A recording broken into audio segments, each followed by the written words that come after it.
Okay. Okay. So can you go to the next slide. Next slide?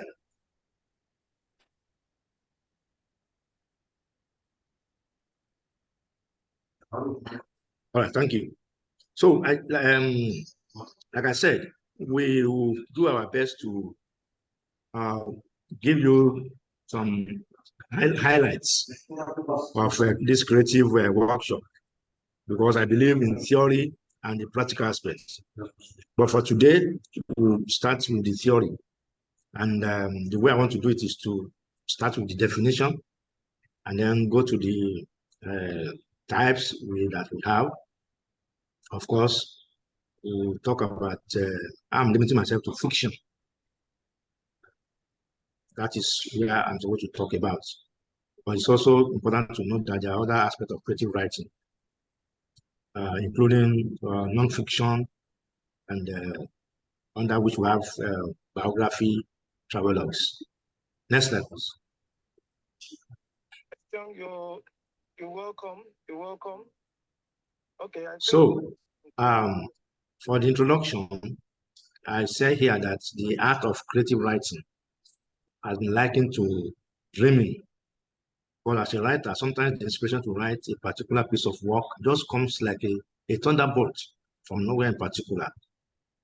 Even with an outline to guide your work, cannot really boast of how your story will end, since some characters in the story may take over and alter the course of the project. Next slide.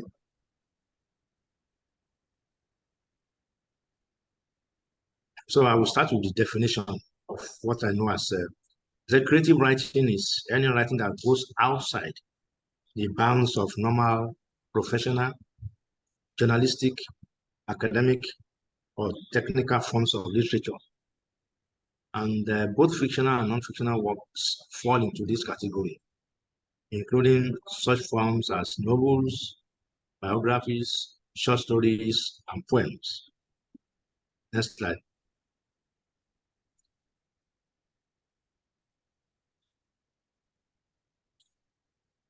So if you want to be a little bit academic, you will say that creative writing is typically separated into fiction and poetry classes, with a focus on writing in an original style, as opposed to imitating any pre-existing form of writing, such as essays or articles.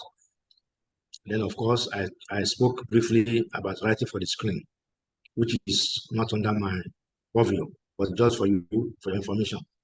Next slide.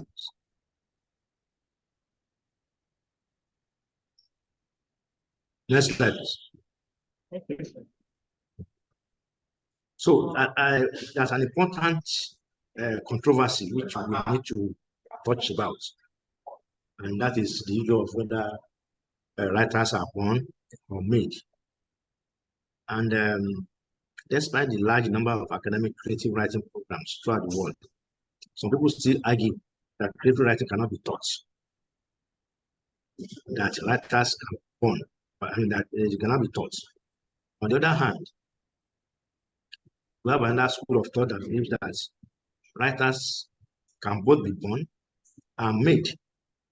And this is an important issue behind this creative course. If writers cannot be taught, then why are we having this event? But from my own perspective, I believe that writers can both be born and made. That talent alone is not enough. For me, I believe that inspiration is 10%, while perspiration is 90%. That is, even though they have the talent to write, you will still need to work on it. And that is why I said that the talent is just 10%, while your effort is the big one, that's 90%. Next slide, please.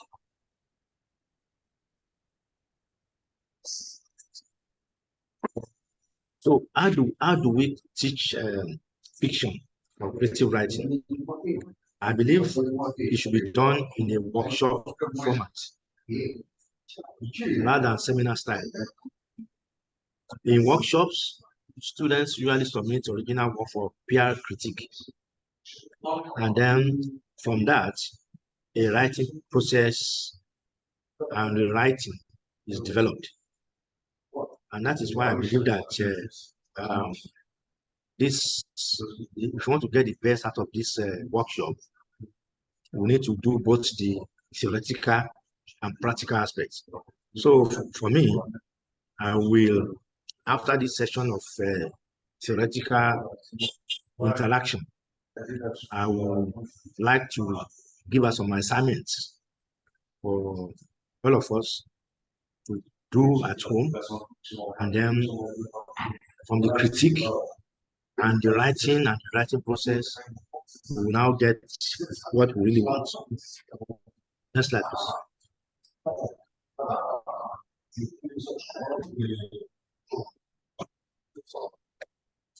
Okay, let's slide this. Let's leave this one in. Okay, so the first area is how to get ideas. Because many people say, okay, I want to write, but since it's a creative work, I need to bring up ideas. How do I get, what's the source of my inspiration?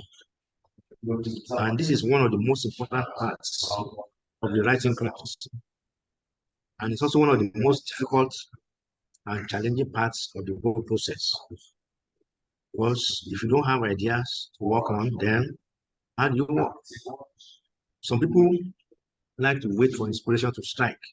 Those are the romantic, I put them as romantic, the romantic writers who will say, oh, I want to sleep, and then when I wake up,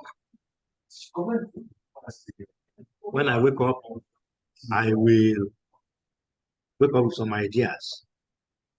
But other people who are professional writers don't have that luxury.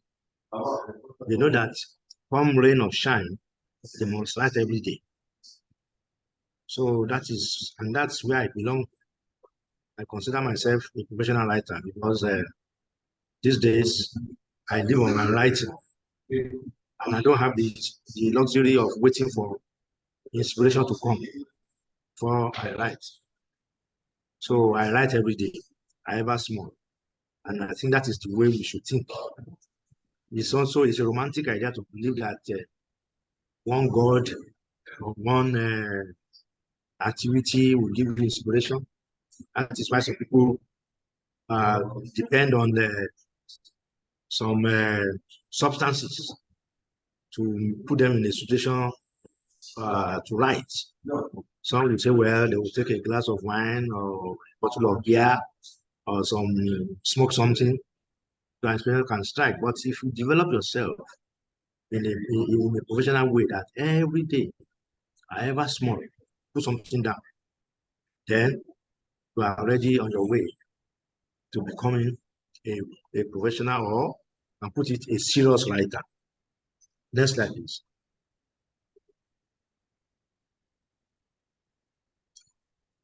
So, like I said earlier on, at the end of this my presentation, I will leave room for questions, suggestions, and anything you want to say. So you can just keep a note of whatever is on your mind. So I will finish before I will allow you to come in. So, like I said, ideas can come from your everyday experience. Sometimes travels, visits to your village or a new place. Sometimes your profession can give inspiration as a student, as a teacher, doctor, taxi driver, or politician. For me, I'm trained as a medical doctor, and I was able to get a lot of inspiration from my patients. Sometimes they bring issues to me for solution, and from that, it's part of my inspiration. Ditto with teachers. When they see their students, from the students' behavior or from activity, it gives them inspiration. Taxi drivers are even one of the best connoisseur of stories, gossips, and gists. And then, of course, politician. So any profession you do, you have ample opportunity to get ideas. Another way of getting ideas is from reading other books. Sometimes you are reading a book, it could be a fiction, it could be non-fiction, and it occurs to you that, oh, what is being discussed in this book is something that I've gone through before, or it has happened to me before, or something I can do better. There was the story of a writer who bought a book, and he said that from the cover of the book was said to have sold 1 million copies. So the fellow bought the book, and after reading the story, he said, look, this story here, I have better stories than this. If this book can sell 1 million copies, that means I also have hope. And that's how he started writing. And from there, he became a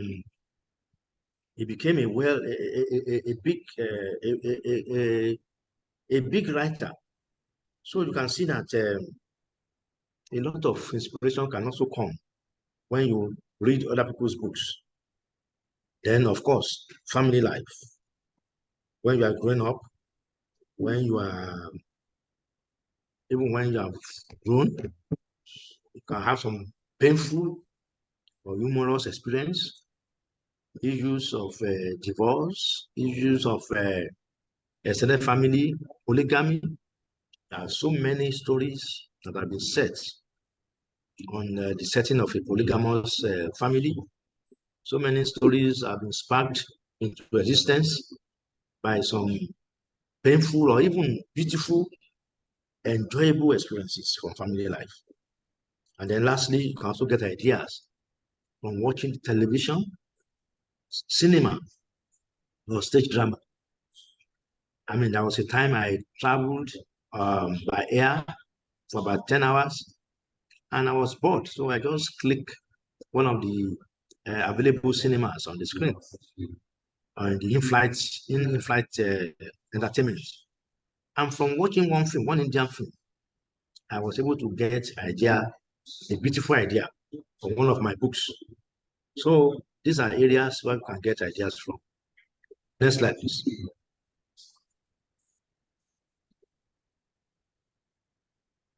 I just gave a few examples of some of my works. My book, Rainbows Are for Lovers, which was published in 1987 by Spectrum Books, which has become one of their best-selling books by the publisher, was inspired by the theme of love and corruption.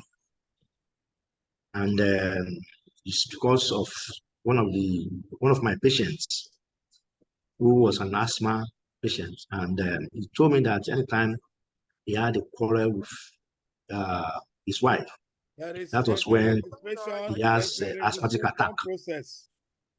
So it means let them then pass through the coordinator to register. Sorry, Prof. Oh, sorry.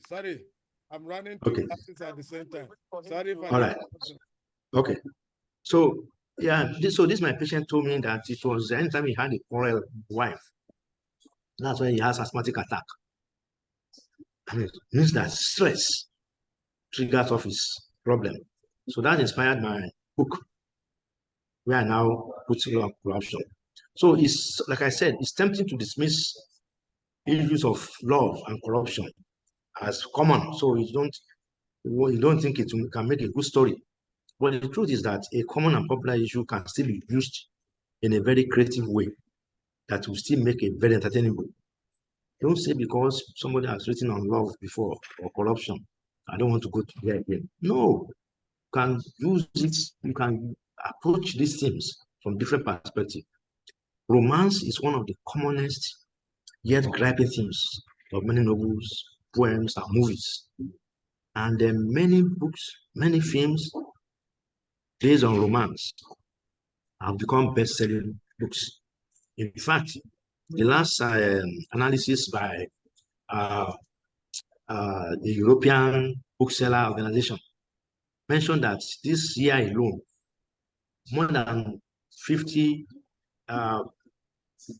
billion have been made by the entertaining field through airing of romantic works, either film or book. So we should not dismiss anything that we think is coming. Next slide. And that is the cover of that my book I just mentioned, Rainbows Are for Lovers, Spectrum Books 1987. Next slide. Another way of getting ideas from my own experience is the art of smuggling.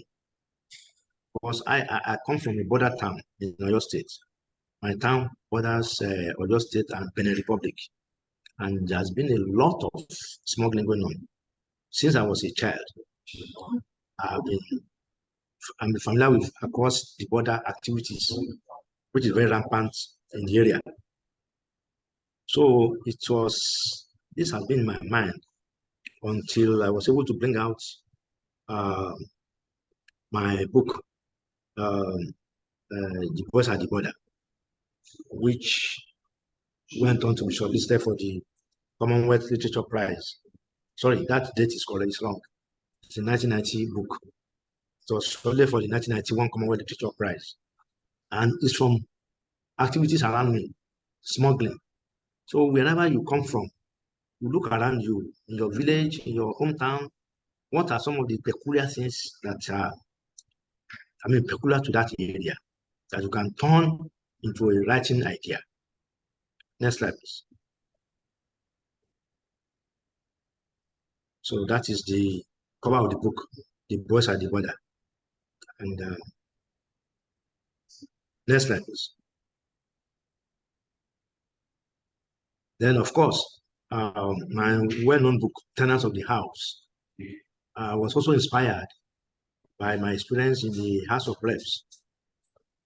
It dealt with politics and cross-cultural marriage between a Fulani man, a Fulani woman, and a non-Fulani man. And the idea of the book came to me from my experience as a politician, secondly as a member of the House of Representatives at National Assembly. In addition to politics, cross-cultural marriage, which is also a very popular development around us, also featured prominently in the book, which has now been adapted into a movie and is currently streaming on Netflix. So this is another way of getting ideas to write about. Next slide, please. And that is the cover of Tenants of the House. It's the winner of the 2011 Wole Soyinka Prize for African Literature, from my experience as a member of the House of Reps. Next slide, please. And then these are other areas where I got ideas from. I had a train journey to Kaduna many years ago to attend an ANA conference from my base in Ibadan. And that one led to the writing of Rescue of Uncle Babs. My experience as a copper also led to the writing of Strange Encounters. And then the issue of family inheritance inspired another award-winning book, The Weaving Looms. Then the recent COVID pandemic led to the writing of Halima Saves Her Village. And then another hospital experience led to Dream Dark Twilight.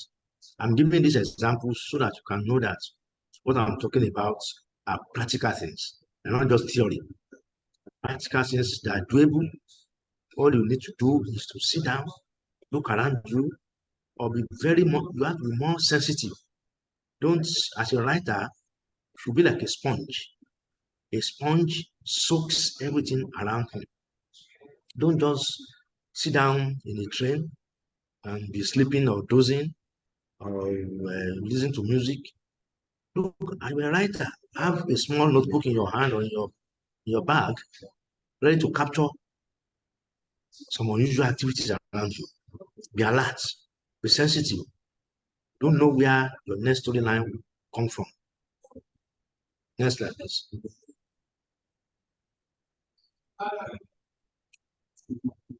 That is the cover of Halima Saves Her Village. which is written during the pandemic and is being used by many NGOs and many organizations in secondary schools. Just about a few months ago, the Kano State government bought books, copies of this book for the school, for the state libraries and the JSS, SSS students. So this is something that is possible by anybody. Next slide. So now we want to talk about the writing process. Congratulations, you have now got a brilliant idea.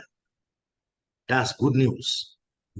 The bad news is, despite what I said at the start about the importance of ideas, and don't get me wrong, ideas are important.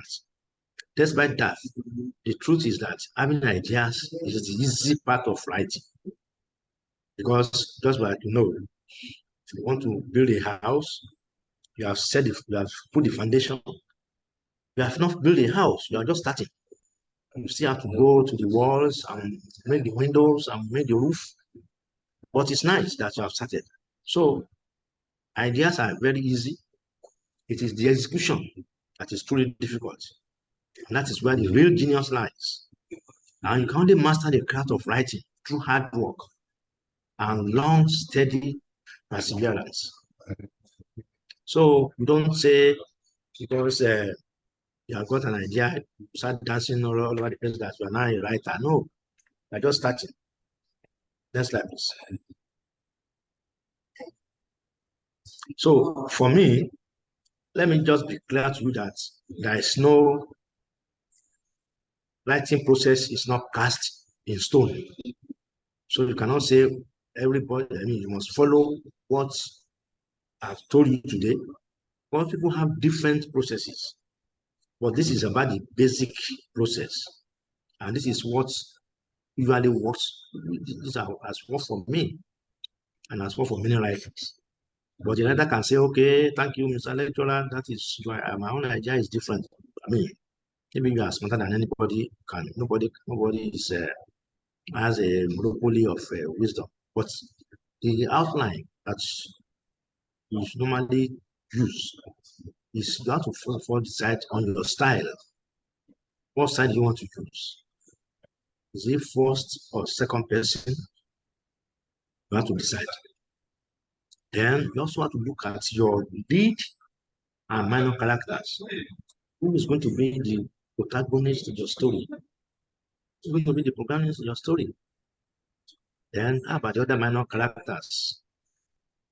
Who would they be? You need to develop these characters first. You want to write a story about a politician in the village, you have to develop that character first.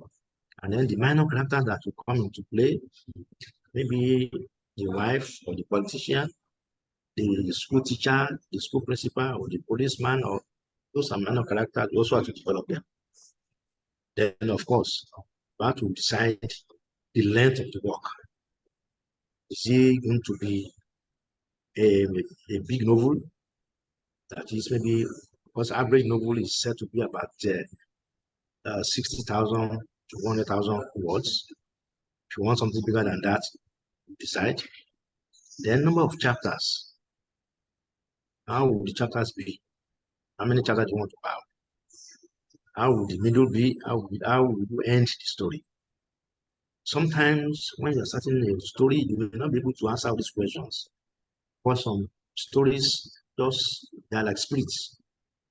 You want them to go this direction, they will push you to another direction. Or you want to end somewhere, then the thing will decide to end somewhere.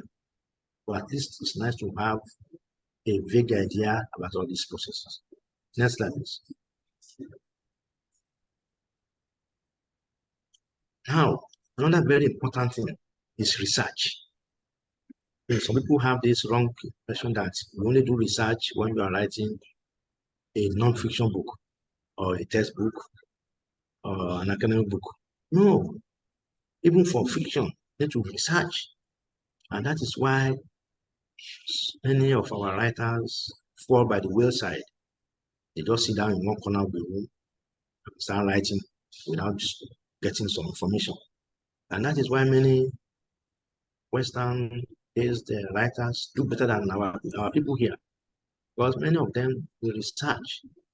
Don't only write what you know, but dig for more information about other things. Say research is the reason why many Western writers are doing very well. In my books, all my books, I always do research. For example, Tenants of the House, which I mentioned to you earlier on, it was from my experience as a member of the House of Reps.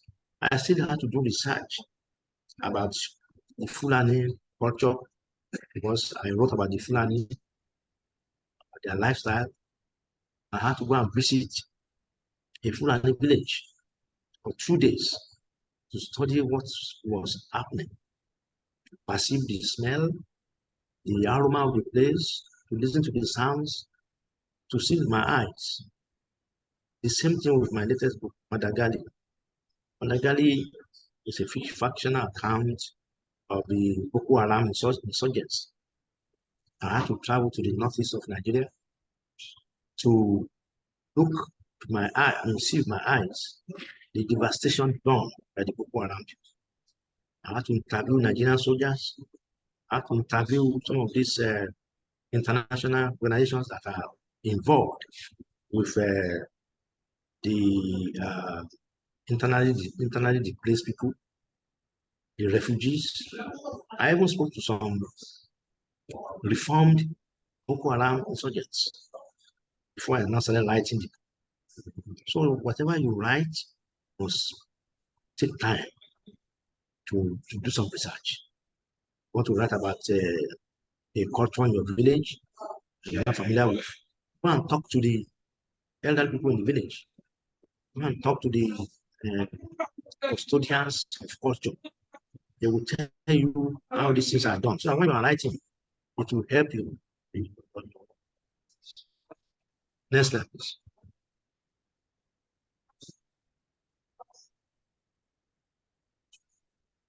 So this is again in the process of research. You can write what you know, use your personal experience, write your novel.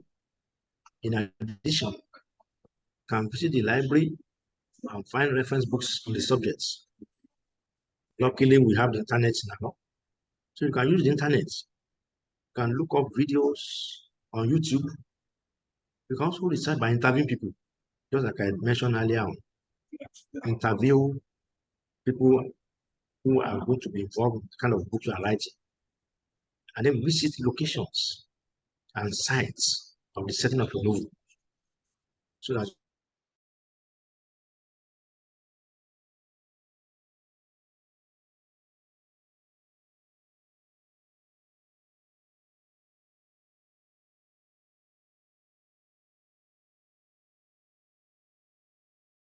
next slide. Next slide. So now let's start. The beginning of your novel is a very important part of your writing. You can lose or put your reader here. I always work very hard on the beginning of my book, because I know that with a very poor beginning, somebody will just say, this book is boring, and that is the end. So it's something you may not get the beginning right in the first attempt, but you can always go back to it until you get it right, because it's a very important one. For example, this is the way I started my book, Tenants of the House. I said I handled a gun for the first time the day I saw one in Honorable Elizabeth Bello's bag. Because with that statement, somebody will say, oh, a gun in a woman's bag? It's intriguing. The fellow wants to keep reading. Or, just like I did in my movie looms, I said the telegram was short. Father died. Come home. Again, this beginning is intriguing enough to make somebody wants to read again. And this is part of the Tenants of the House again. I also said, hear this and hear it well. To kill is a crime, but to kill at the right time his politics. So these are some of the captivating lines you should use at the beginning of your books, which will make readers want to read more, to see what is in the book. If you start with a boring beginning, some readers will just leave the book alone, and that is the end. So the beginning of a novel is very important. Next slide.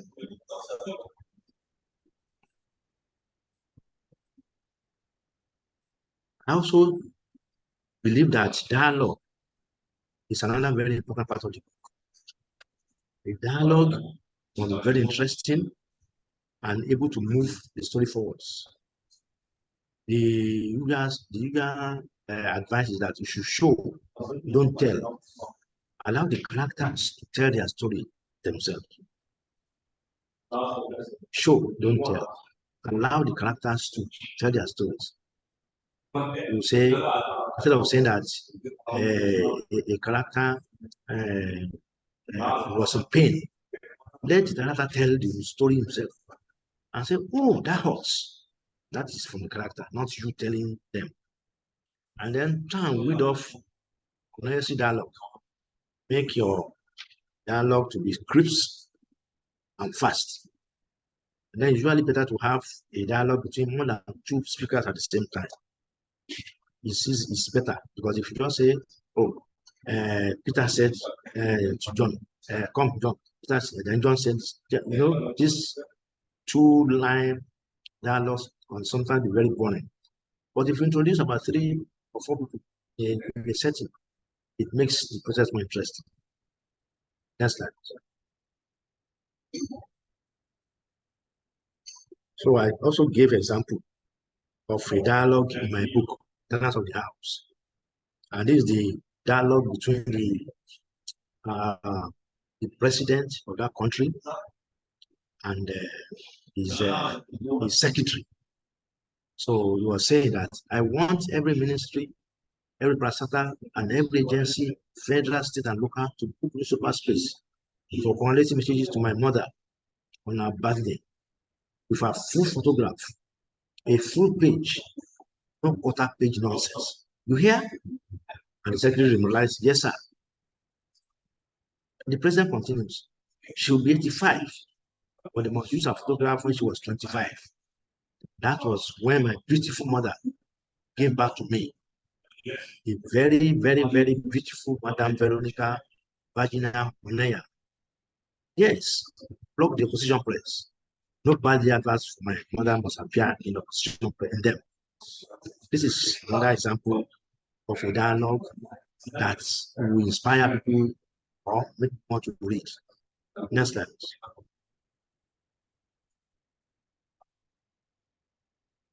Next slide. So we'll stop on that for now, and I will want to see whether we have any questions or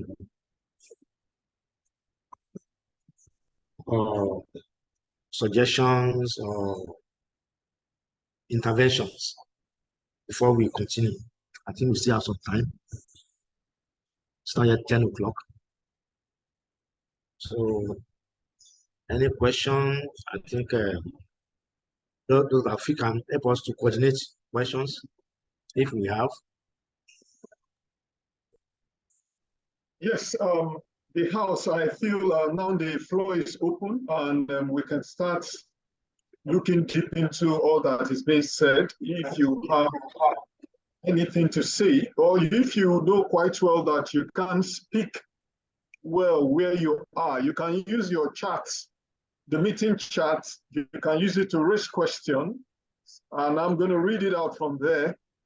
But if you're not using the meeting chat to type in your question, you can say whatever you want to say, and we'll be here to respond to the questions.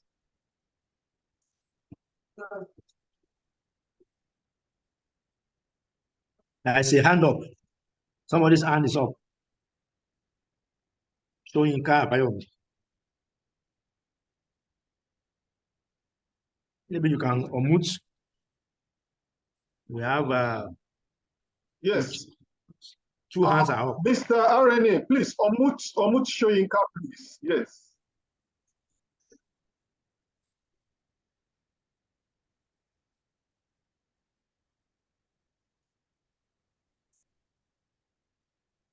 RNA, please unmute Shoyinka, please. Good morning, sir. ARA. Yes. So, to lecturers that do well on this particular we are learning from. Like before it was completed, talk about so is the one I want him to show yes, explanation about it. This is starter going source of information is not Shoyinka, for please, news. could you speak up? Speak up, please. Speak up so we can hear you well. Okay, what I'm trying to ask about the previous slide before the conclusion about visiting ministry parastatals for paper publication. So it's the one I need enlightenment on how I can improve myself, my writer. Are you hearing me, sir?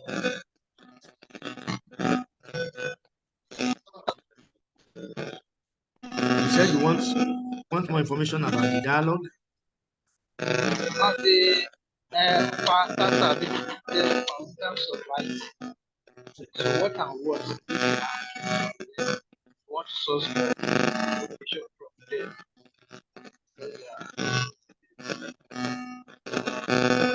Okay. Dr. Rafik. Hello? I think your network, Shoyinka, your network. Let him use the chat box. You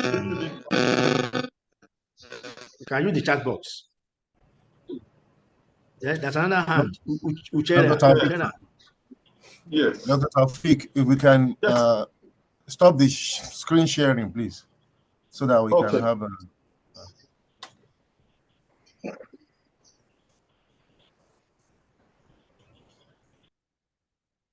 Okay.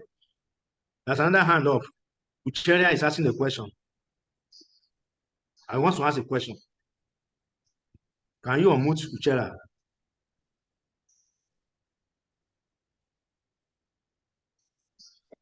ARA, please, can you unmute Uchera? Uchehara, she's asking, her hand is up.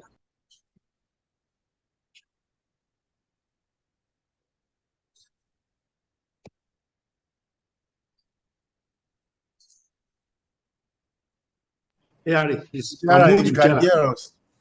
Uchera. Can you unmute, please?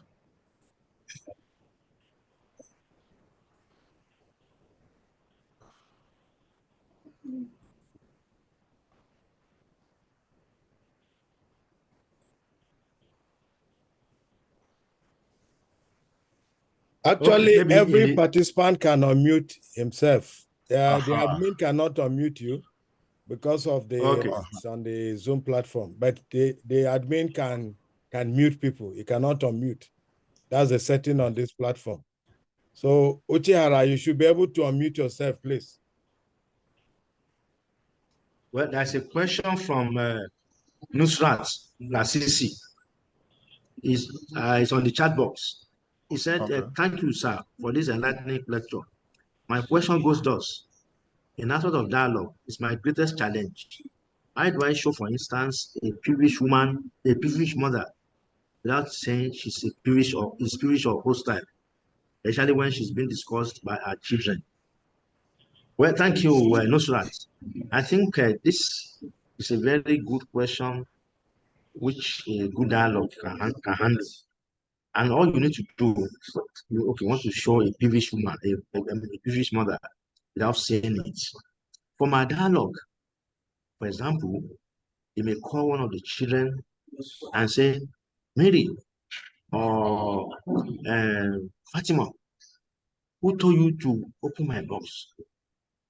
You know, something that a normal mother would say in in a very loving way. A loving mother will say, "Oh, my daughter, next time you want to open my bag, please let me know." But a hostile one will shout at the child, "Fatima, did I ask you to open my bag?" Or he could say, "All of you children, if I see you playing on the sitting room, I will kill you. I will beat you." No, that is sign of hostility from that dialogue. Whereas a good mother or a nice mother will just say, "Please, children, don't play in the sitting room. I don't want it to be dirty. We are going to have visitors today." You will say it in a nice way. Or a peevish or hostile mother would say, and so you can use that dialogue to express that kind of hostility. You don't even have to tell anybody that this is a hostile mother. No, just let her shout at her children. Let her shout at the house help. Let her things that other people will say in a very polite way. Let her say it in a very rude and aggressive way. So that way, the dialogue will capture what you want to say. Thank you. I think Uche. Yes, I'm on. Yes. Prof, good morning, sir. Yes. Good morning. Yes. My question is in the area of dialogue. Now, I want to know if, well, first of all, let me thank you for the lecture so far. You have really opened my eyes in certain things that I don't know. Now, my question is in the area of dialogue.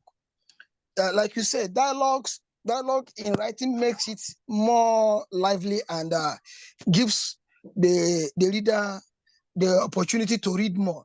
Now, looking at going by the dialogue aspect of what you said, I want to ask: can dialogue be? Can it be fictitious?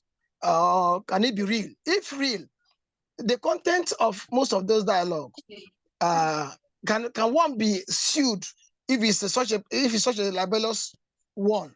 Maybe I am discussing with you. I'm interviewing somebody. Now, the information he gave to me happens to be something that maybe a confidential something. If I write it that way as a writer, can I be sued? Because this is an area I want to know, sir. Thank you. Yeah, you have touched on a very important topic, and that's how I was smiling, because I've done many works that bordered on very sensitive information. For example, when I wrote my book about smuggling, the boss at the border, I interviewed smugglers before writing the book, real smugglers. I also interviewed customs officers on why smuggling is thriving, on their experience. And each time some of them will tell me that, "Please don't quote me. Don't quote me." Or, so one of the things I do to run away from what you just answered, and you just said, is to change the content of the dialogue. For example, when I was writing about the smuggling, which I told you always happens in my own area, my town borders Benin Republic, I took the story far away to another border. Instead of talking about Benin Republic, I started talking about the Cameroon border. That's a way of changing the location of the dialogue to protect yourself from being libeled, from being sued. You can also change the characters that are doing the dialogue. If the person that told you that, gave you that information, is a man and is tall, you can change it into a woman with shorts. If the person is from the northern part of the country, maybe he has a Hausa name, you can change the name and make him an Igbo man. In my book, Tenants of the House, I had that big challenge because I was writing about an experience that I witnessed, experiences that I witnessed in the National Assembly while I was there. And if I put the dialogue straight like that, people will say, you are talking about me, we're in trouble. I had to change. For example, the president at that time was a short president with trouble marks. But in my book, I turned the president in that book to a tall, handsome man from the south part of the country, not the man from the southwest. So these are some of the ways by which we can change things and avoid yourself in soup. But let me warn you, whatever you do, some people will still believe that we are talking about them. So one thing that publishers say and which legal people say can help you is to put this statement to absolve yourself. You say all characters in this book are fictional and do not bear something to anybody. Any resemblance to anybody is null and void, something like that. Some lawyers will tell you that that one is not enough to save you. If you still mention somebody directly. But this question is a very pertinent question, and writers have been sued in the past for using Albert fictitious characters when people could discover themselves that you are talking about me. There was one lady in the House of Reps, who was my colleague. She said she came one day, she had been threatening, people said he was looking for me. Anytime they see me, they say, "Oh, Wale, have you seen Honorable? Someone is looking for you." I said, "What happened?" He said, he said that she's the one you use in your book. That for Elizabeth Bello in your book, because she's a single mother with 3 children. The man said, "You use her. I'm going to deal with you."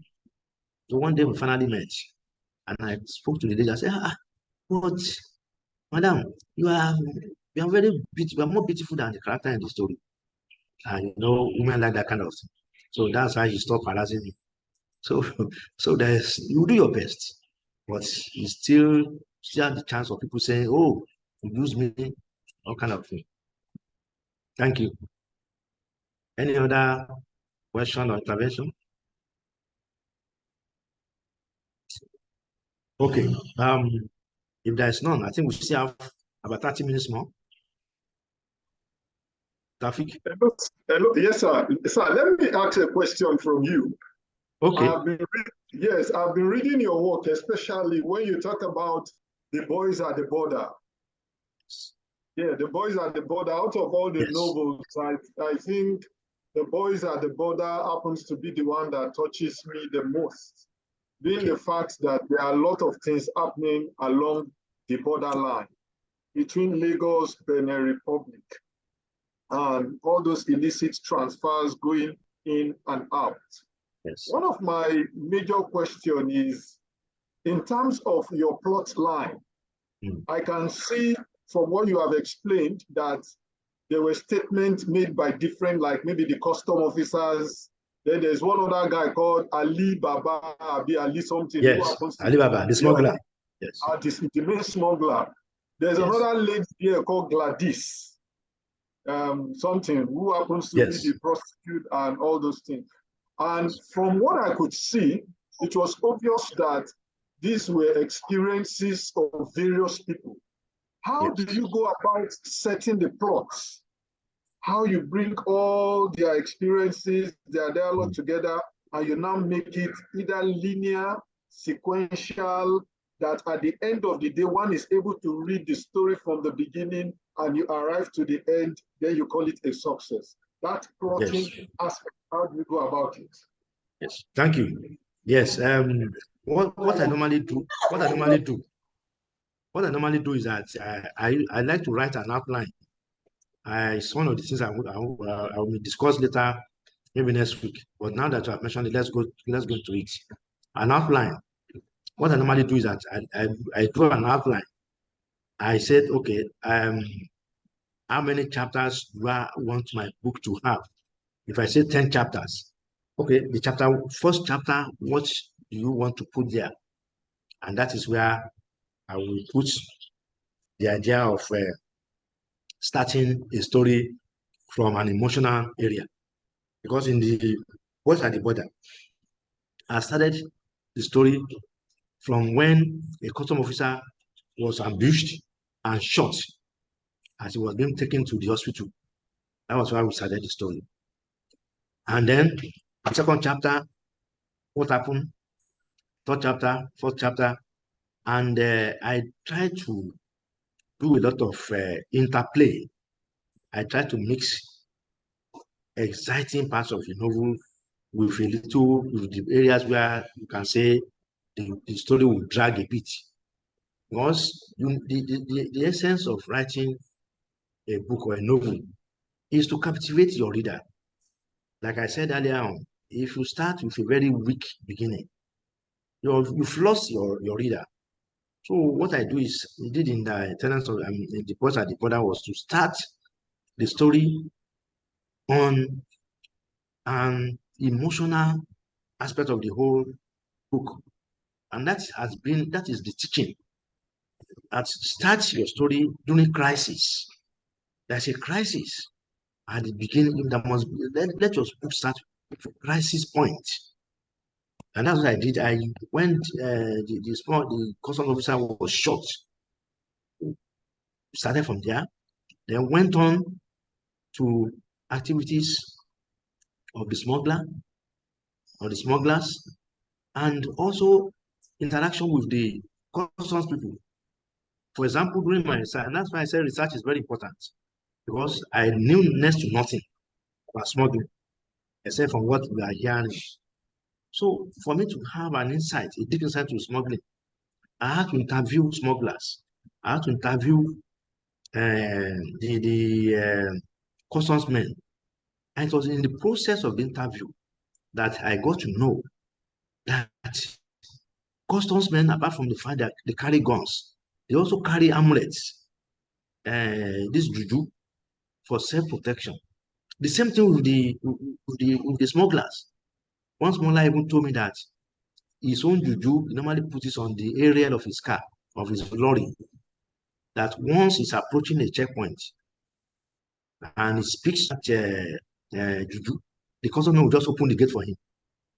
And some of them will say that they have the power to even tell customer to walk into the bush. And they walk. And the customs men also say their own. As a writer, my own is just to create tension. And that's why I now depicted a situation whereby the smugglers and the customs men were patronizing the same juju man, unknown to them. So whatever the man gives to the smugglers, he also gives to the to the customs men. And all this interplay is just to create tension, to make the reader to turn the pages.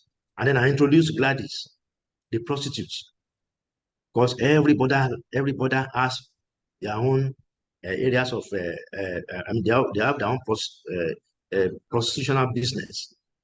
They service both the customs and the smugglers. And that was the woman used by the customs to nail the smugglers at the end of the whole story.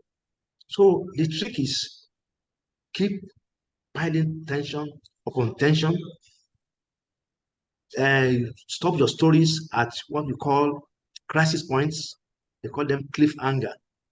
That is, you take your character to the end of the cliff and pretend you want to push him off the cliff, and then stop that story at that chapter, then continue. Anything that will make your writer and your reader turn the pages, and make sure your story is also credible. You don't write a story where, although in these days of fantasy fiction, people can do anything, but I don't believe in fantasy fiction. You say your character just disappeared into thin here, or he became a bird, or he became a lizard, all those stuff. Well, for those of us who are not that gifted, we don't go to that area. We don't write the normal story. But the thing is, create tension, nobody wants to read happy. Well, you can have happy ending. But if your story is just everything's fine, Bayo and Chike are very good friends. They like to hang around each other. They went to school, they passed, they graduated, they got married, they had children. Well, it's okay. Maybe it's a good story for a Sunday school. But when you are a fiction writer and you want to sell your book, you don't worry about what your mother will say, or that's another thing. People will say, oh, if I write a sex or too much graphic sex, or if I write a bedroom scene that is a bit kinky, or I introduce a character that is drinking and boozing, well, my parents will say, oh, I'm a bad boy, I'm a bad girl, or that kind of thing. You don't, when you are a writer, you don't think about, as long as you are not writing anything that is abjectly immoral, or something that will teach somebody a crime. You just have to make sure, put a story that people are eager to read, to turn the pages. And if you want to end it in a nice way, beautiful. If you want to continue being a sadist, then your story make everybody to die or make everybody, it's up to you. But at the end of the day, you will have achieved your aim. Written a book, and doing well. Thank you. We still have yes. Any question again, or any? Yeah. Okay. If there's no question, I will use the remaining few minutes to talk about another very important issue. Unfortunately, I don't have the slide here, but I can make down ready next time. But I'll just a short discussion. It seems somebody wants to ask question. Okay, okay. Okay, please. You have the floor. Thank you, sir. This was such an enlightening session. I would like to ask this question though. When during your research and you're having interviews with some of the characters, real life, do you tell them that your interview is for a book? Or do you just ask them questions without them knowing that you're interviewing them? Thank you. Yes. Thank you, Wellington. Yeah, I think it's only fair to let them know why you're asking the question. But you must let them know too that they will not be quoted. For example, when I was working on my book, Madagali, and I went to the Army headquarters in Jos to find out how, because in Madagali, it was a young Nigerian who joined the army because he wanted to help his country to fight insurgency. So I had to know how recruits, what the routine of training of soldiers, what did they go through. So when I approached the headquarters in Jos, and I had a friend who introduced me to the commander there, he asked me what I want, and I told him that I'm writing a fiction to help the army, so that people can understand what they are going through. So he should just tell me the rudiments of training, but that I will not quote him. And he mentioned that he want to see the manuscript after I've written it.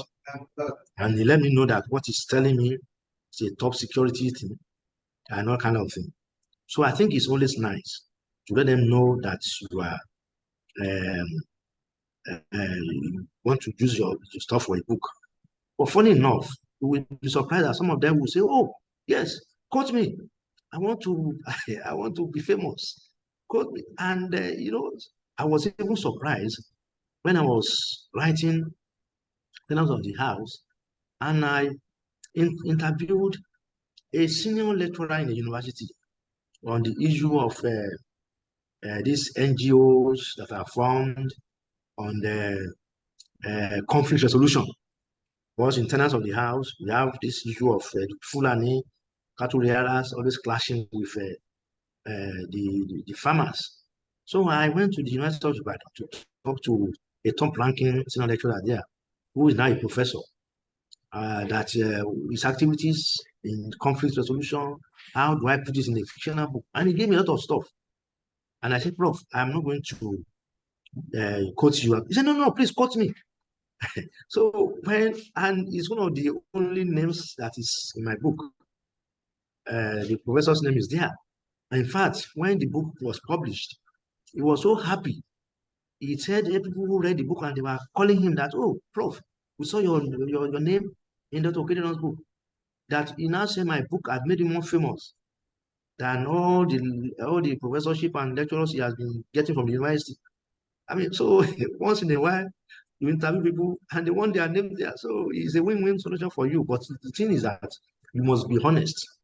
Let them know what you are up to and assure them that you won't quote them unless they want it.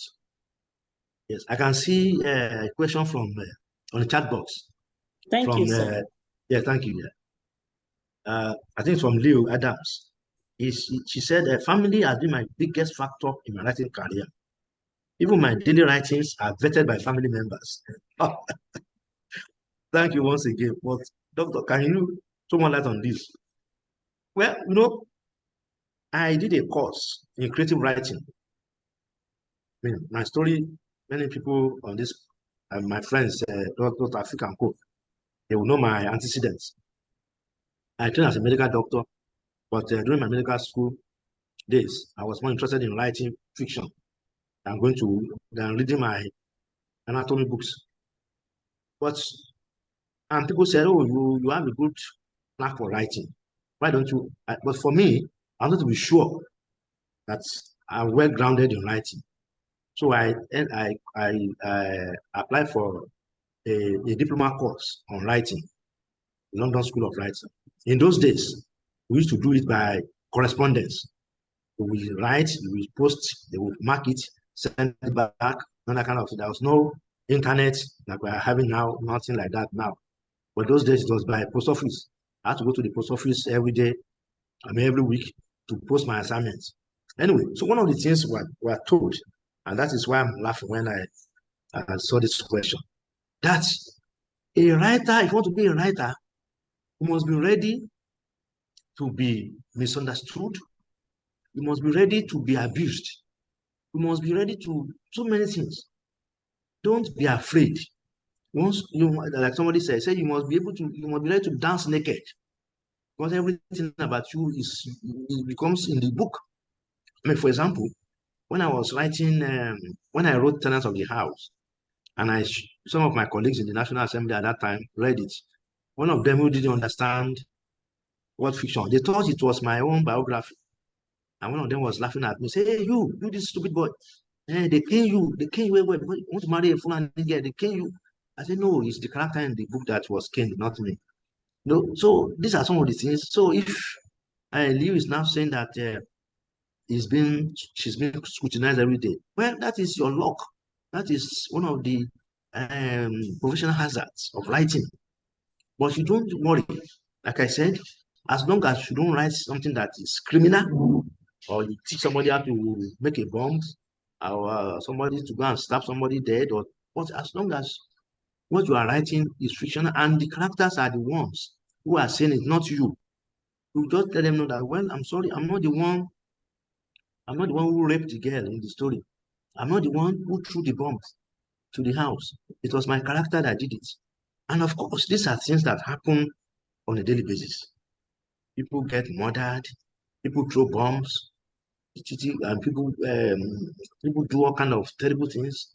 But another thing is that whatever you do, although again, I may be running into some problems here if I say I like being moralistic in my books, in my stories. That is, the bad man must always pay for his crime or our crime. The bad woman must always pay for our crime, so that we show people that crime does not pay. But we have some writers who don't believe in being moralistic. They say, look, what's my own business? I'm not a church person. whatever happens in my story, sometimes a criminal gets away with murder, becomes the biggest, the richest person in the town. But for some of us who maybe belong to the old school or who like Leo are very sensitive about family, looking at our works, try to balance stories, try to be moralistic. You don't care if they just write and say, well, it's not for, I don't want to judge anybody. If somebody wants to have affairs, even though in a marriage, and the product of the affairs becomes celebrated, yeah, so let it be, you know. But these are issues that are personal. But important thing as a writer is write a good story. Don't bore the greatest, he said the greatest crime a writer can commit is to bore the reader. That is the greatest crime you can commit. Bore your reader. Don't bore your reader. Make things exciting. Let them give them tearjerkers. I've seen people who have approached me that when they read some of my books, Tenants of the Rainbows Are for Lovers, some of them said they cried.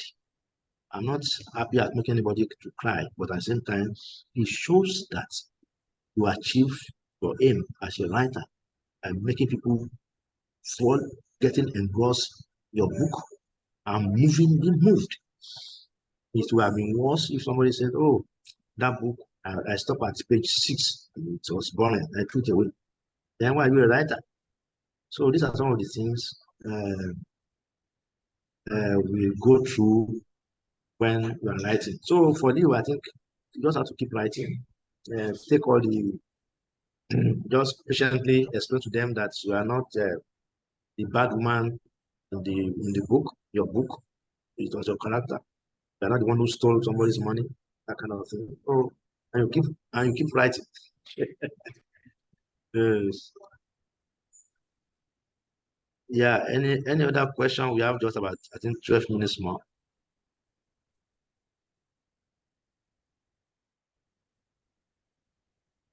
Okay. If there's no question, I think I'll just quickly end with another area of writing that I think will help many of us. And then next week, I will come back with another set of slides.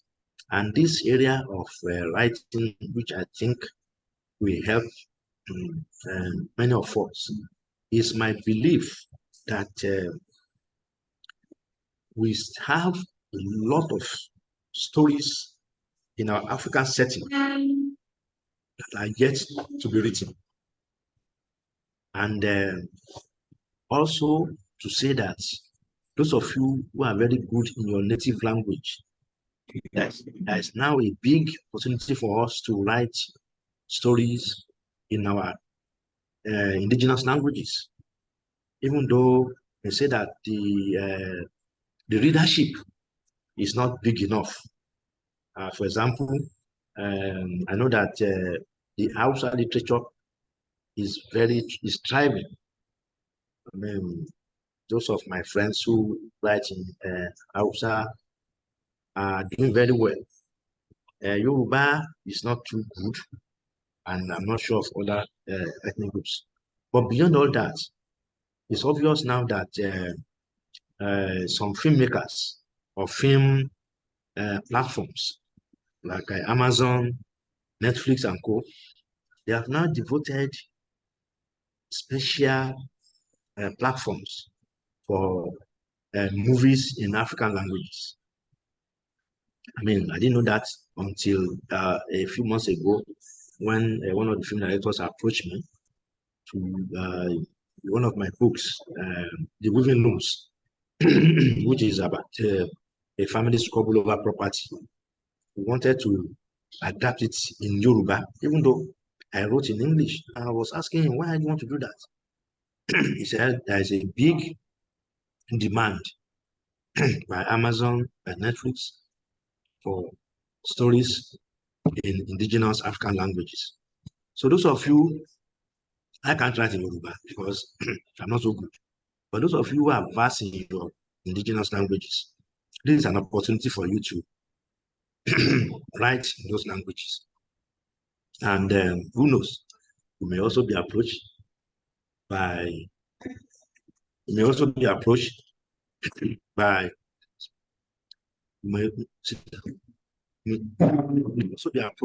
Netflix or Amazon to adapt your book in the indigenous African language. The other thing we also need to understand is the issue of publishing, even though this should have come at the end, but now that we are talking down slides, just want us to mention a few things that will be more captivating. People always say, okay, what do I do? Do I do self-publishing? Or do I wait for a long time to be published by a renowned publisher? You see, there are two ways to look at it. I don't like self-publishing, and I'll tell you why. I've never used any of my books. I've never published my book. I mean, I've not self-published my. I'm not saying this to disparage those who have done so. You can self-publish if you have some of the things I'm going to outline. Number one is the fact that you must have a good editor who has gone through your work and who will help you to edit your work. Also, there's no perfect manuscript. No perfect manuscript. And that is why if you want to self-publish, you must let somebody look through your work. Even you have to pay for the person. Even at my level, I still pay people to look at my work before I send it to my publisher. Because as a writer, you can't be perfect. And there are some areas where you will have made mistakes that somebody else will detect for you. So let somebody help you to proofread, well, to edit, not proofread, this is not proofreading, to look through your work, to advise you on areas where you need to improve, on areas where you also need to add more. And you must have that humility to accept those criticisms, even though I know that many writers don't have that kind of humility to accept. Many writers, by our nature, we are we believe much in ourselves, and we found very few writers readily take correction. But if you want to self-publish and you have an editor that you respect, or a writer that is well established, and it gives you some ideas, look at those ideas very well before you take your book to go and publish it yourself. Then secondly, if you want to self-publish, you must have a good marketing strategy.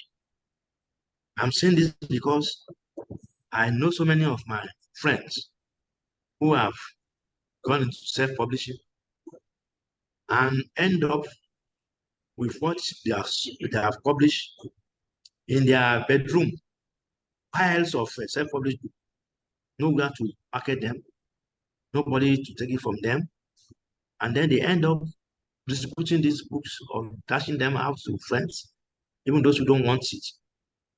So you must also have a marketing strategy on ground. And then lastly, is that you must have the money for it to self-publish, because self-publishing is expensive unless maybe you're a rich man or a rich woman, or you have a rich uncle or a rich auntie somewhere who can sponsor you, so that you don't become a nuisance to people, harassing them, say, please, I want to publish my book, I need money, come to my book launching, must give you money. I know people go about, I'm not saying you should not market your book, but aggressive marketing sometimes can have a bad response from, can lead to bad response from people. So on those three things, one, to self-publish, editing of your work, marketing, and then finance. Because we have seen some self-published books that have gone on to do very well. in the market or have won prizes. But what I like to advise people to look out for is to look for the traditional publishers who will take your work and give you honor and pay your royalty and help you market your work. Again, people will say, oh, there are so many things wrong with that. Some of these publishers, they will cheat you. They will not give you the correct amount. They will not do this. They will not do that. They will, no, I agree. But for me, when I compare self-publishing and publishing in the main, the traditional way, it's clear that if your work is good, you will get a publisher. It may take some time. Some people are so much in a hurry, want to write today and get published tomorrow. Publishing doesn't work that way. Some traditional publishers really have a long list of manuscripts they want to publish. And then they'll put you on a queue. It may take 1 year. Sometimes I've had a publisher who after commissioning my work, and after signing my contract, did not bring out my book until a year later.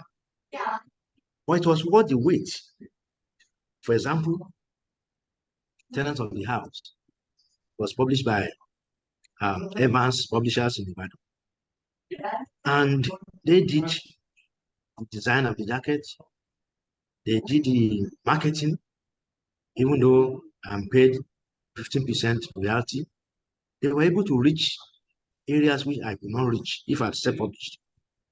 These books are all over the country in Nigeria. They are on some reading lists in some American universities.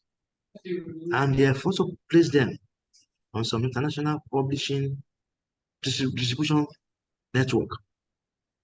Luckily these days, we have Amazon, or we don't need a publisher to do on Amazon anyway. But how about the schools, colleges, universities, the kind of legwork that this kind of projects demand, you may not be able to give them. So that is for me, it has worked for me. I have 14 novels as of today. By God's grace, I think 10 of them have won awards. And another, the same number on the reading list of some universities or schools. Because my publishers are able to do the legwork, are able to do even the political things they do to get books on the list, which I will not be able to do. I don't have the time. And well, the true part or the negative part of it, they say, okay, are they honest with you? Did they actually declare the correct amount of money? Again, I may say I'm not too sure. My publishers, I'm sure they will do their best, but I cannot vouch for any publisher that they will give you the correct fee. But your work will speak for you. Because even though the publishers did their work, some of my books have gone on to win prizes. When they win prize, I don't give my publisher, I pocket it. When Tenants of the House was commissioned into film by Netflix, the money that came, I didn't give my publisher.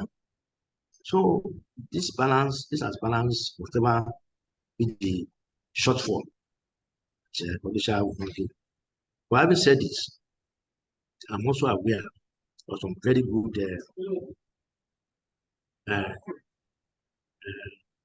presses, call them vanity press or self-publishing press, who try to market books for their reporters. I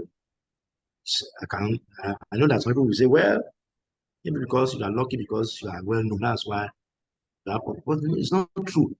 The truth is that many publishers are looking for good works, good manuscripts. That is why it's important for all of us to work hard on our craft, on our skill. You need to go for courses that will help you to improve your reading, and writing, just like we are doing today. You need to subscribe to some magazines, journals of writing. And luckily these days, we have so many online literary journals that you can read regularly. Authors Weekly, Writers Digest, so many of them. I can give you support to your writing profession, to improve your skill, so that at the end of the day, you produce a work of a good work of art that publishers will be struggling to publish. I know some writers who have about 5 publishers writing for their manuscript. At the end of the day, they will have to have something like an auction. The publisher with the highest deal. I've been paid advance royalty before in Nigeria. I mean, to be specific, it was Spectrum Books. My first book, Rebels and Followers. I got an advance royalty even before the book went into press, because they love the work. The publisher loved the work. Said, look, I want to publish. And I said, sir, no, another publisher want to have it. He said, okay, if supposing I pay you some money ahead. I said, okay, it's a good deal. Yeah, bring the money. They brought the money, and I was paid well before it was published. And when it was published, I was the launching was organized by the publisher, not me. In fact, that was the first time I would fly in an aeroplane. I was taken from Ibadan to Enugu International Book Fair for the launching in 1970. And it was Cyprian Ekwensi, the famous author, who launched my book at the Enugu Trade Fair. I was put in a hotel, went by air, got advanced royalty. And anybody can do that. It's not, you don't need two heads to do it. All you need to do is write your work, write your book, pay attention to your dialogue and everything, and let somebody edit it for you. And don't be too proud to refuse to be corrected. Thank you. I will stop today. Next week we will continue with our slide presentations. So unless we have any other question or so, I would like to thank Anna for this opportunity, and to also thank the writers who joined for this exchange. Thank you. Dr. Afik, over to you. Yes, sir. Yes, sir. Thank you so much, sir. We so much appreciate. We'll see you again by next week. I think that should be on Wednesday. It's going to be with us Wednesday. So yes, the time and everything, I will get it ahead. Thank you so much, sir. Thank you. Thank you so much, sir. Have a nice day. Bye. So we are moving to the next class. We don't need to log out, please. The lecturer is already around. Let me don't say the poet is already around. And this next class is on poetry. And we really need to understand that poetry is a little bit of more of an elder brother when it comes to writing. And we are having these other poets in the house today who is going to take us through the journey of poetry in this workshop. And we are not doing it in any order, so I'm going to leave it to him. I will introduce him. His name is Dr. Charles Akwen. Dr. Charles Akwen is a lecturer in the University of Lagos. He teaches poetry, and he's also done some works on poetry as well. He's been a judge on some other panels that had to do with poetry. So I think that this would be one of the best opportunity for you to learn what poetry is all about, and you'll be able to write better poems. So Dr. Charles Akwen, you're welcome to the program. So it's over to you, sir.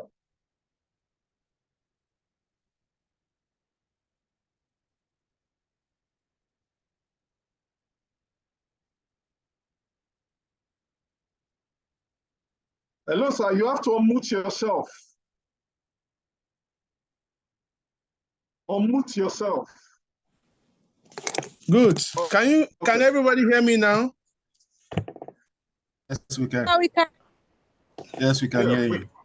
Okay, so I was trying to say good morning, everybody, and welcome to this very, what I can call an insight into how to write poetry. It is not an attempt to begin to give us a whole bunch of definitions of poetry. I am very sure we all know in one form or another what poetry is all about.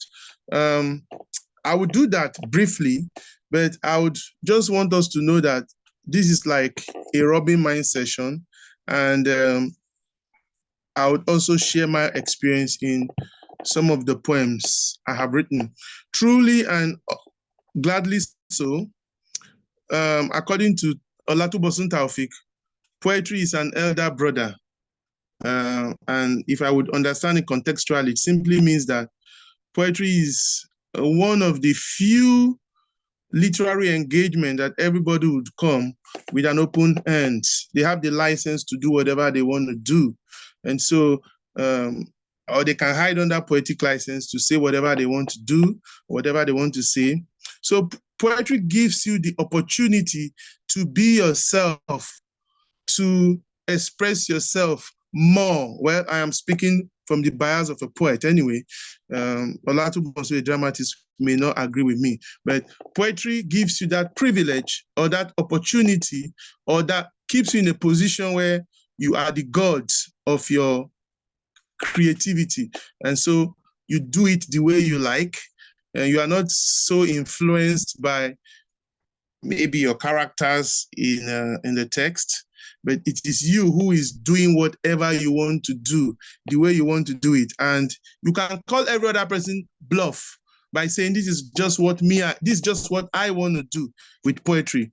That is why it is a bit complicated, and it is a bit also very simple. So my business today is to take us into the world of poetry and share my little experience, not much.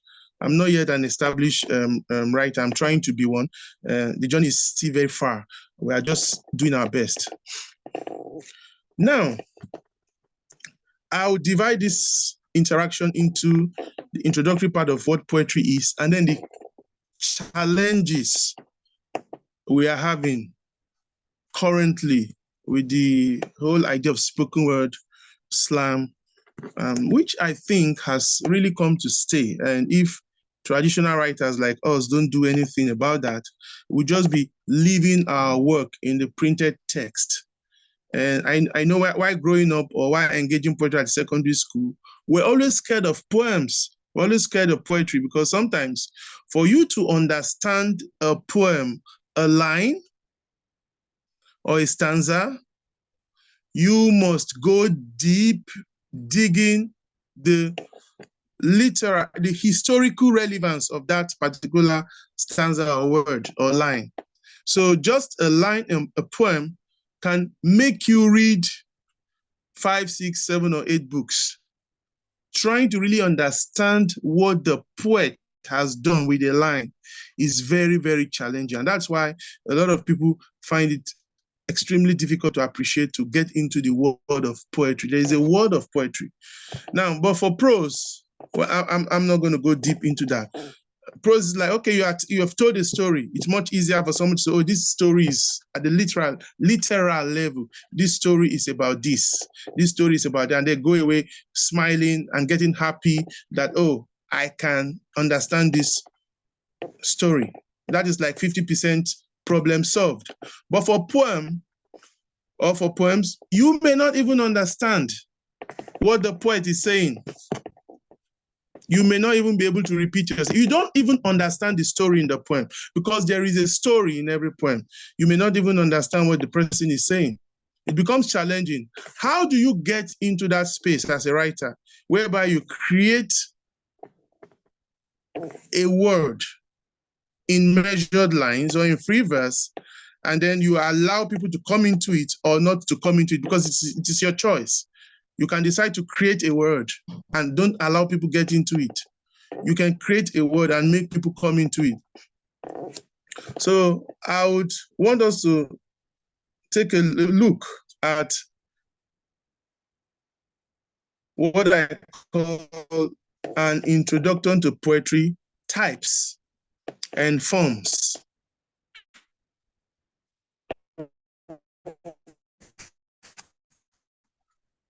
The basic would just simply be that Langston Hughes says, poetry is the human soul entirely, or a line, drop by drop into atomic words. Poetry is the human soul entirely. It is squeezed like a lemon or a lime, drop by drop into atomic words, atomic words. Just imagine atomic bomb and then atomic words. And then you are squeezed like a lime. This is like the act of creation. When you pick up your pen, you want to write a prose, a story, you keep flowing, right? You just keep going and going, and the story is coming from your head, and it is there, first draft. When you want to write a poem, I think the engagement is small. The story is there in your head. How do you control that story into what poetry is? Measured lines, not revealing everything, concealing things to yourself, while at the same time pretending you are giving out everything. You want to allow people to discover what you have to say in the lines. So when you squeeze yourself, people also would squeeze themselves to understand what you have to say. Now, poetry arguably is the purest form of writing. Poetry is a sense of beauty. It is an art. It is art, like it is very difficult to define because it is an expression of what the poet thinks and feels, what the poet thinks and feels, and may take any form the poet chooses. It may take any form the poet chooses. That is beautiful. You are free. Your freedom is unlimited. You have the power to do whatever you like. However, that is limited to the extent of literary practice you have chosen. In other words, poems are generally divided into two types: the fixed form or the free form, the free verse. You cannot say you want to write a sonnet and then you say you are free to do whatever you want to do, and then you write 18 lines, call it a sonnet. Oh, I'm free. This is my sonnet, 18 lines. You have to wait for years or centuries for us to ascertain, accept, and begin to give a new level of definition of what a sonnet is, because you know a sonnet is a poem of 14 lines. If from day one, you have said to yourself, I want to write a poem, it is you, the poet, who determines what type, what form of poem would I write, should I write, and why. So the difference between you and someone who thinks they can just pick their pen and string words or lines together and call it poetry is that you have taken time to understand the art and the act of poetry, which is that you would understand the various types and forms and then understand why they are the way they are, why they are the best means of expressing your idea, the idea in your head, why you have elected a particular form. It is you who would determine that. It is you who would say, okay, I'm going to write a lyric, I'm going to write a sonnet, I'm going to write an epic. Why is that so for you? It simply means that you have understood the various types and the elements in them that will now be best for you to express yourself or the ideas you have in your head. Are we together? Are we together?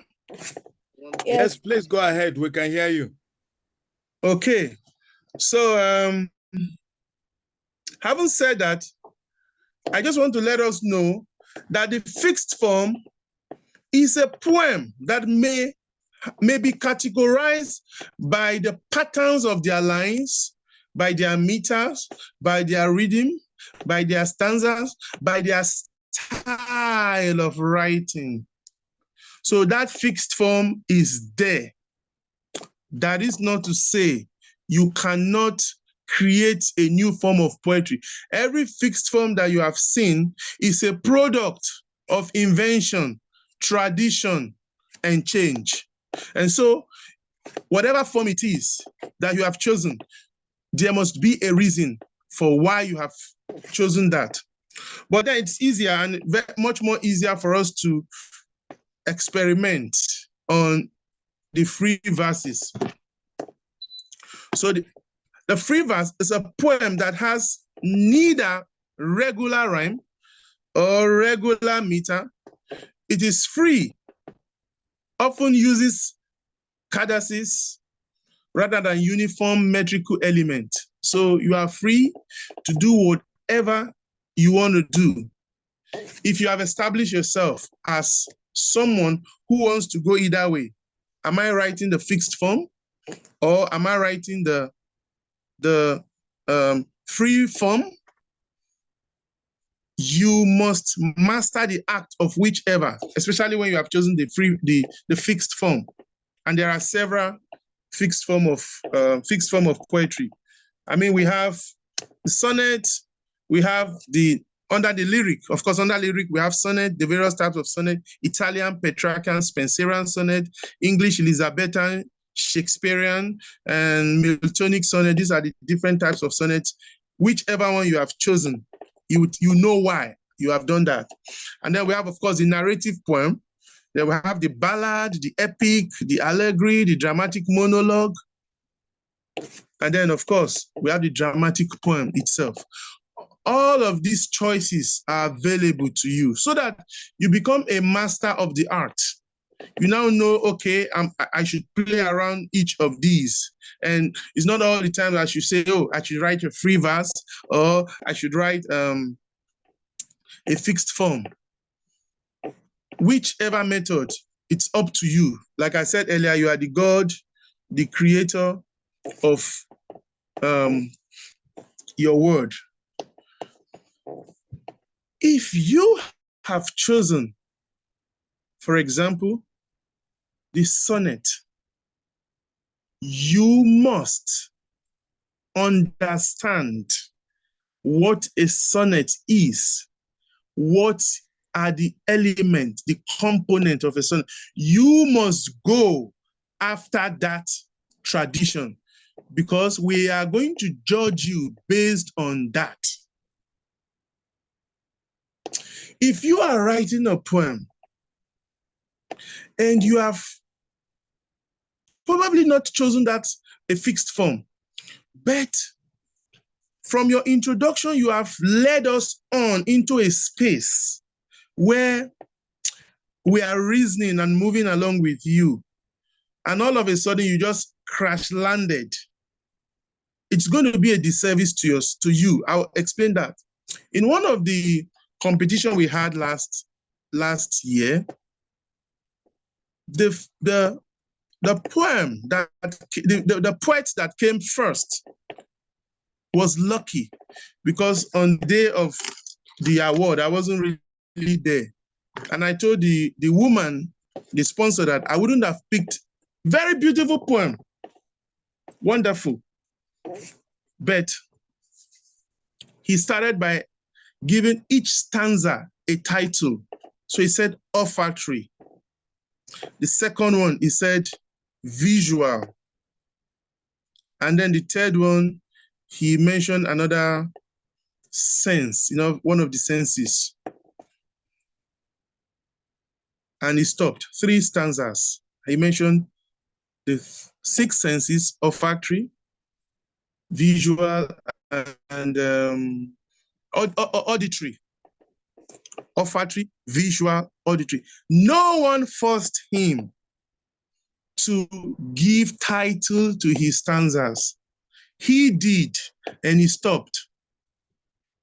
and then left it open, and you sent such a poem for a competition that we had over 700 poets all over Nigeria from over 32 states.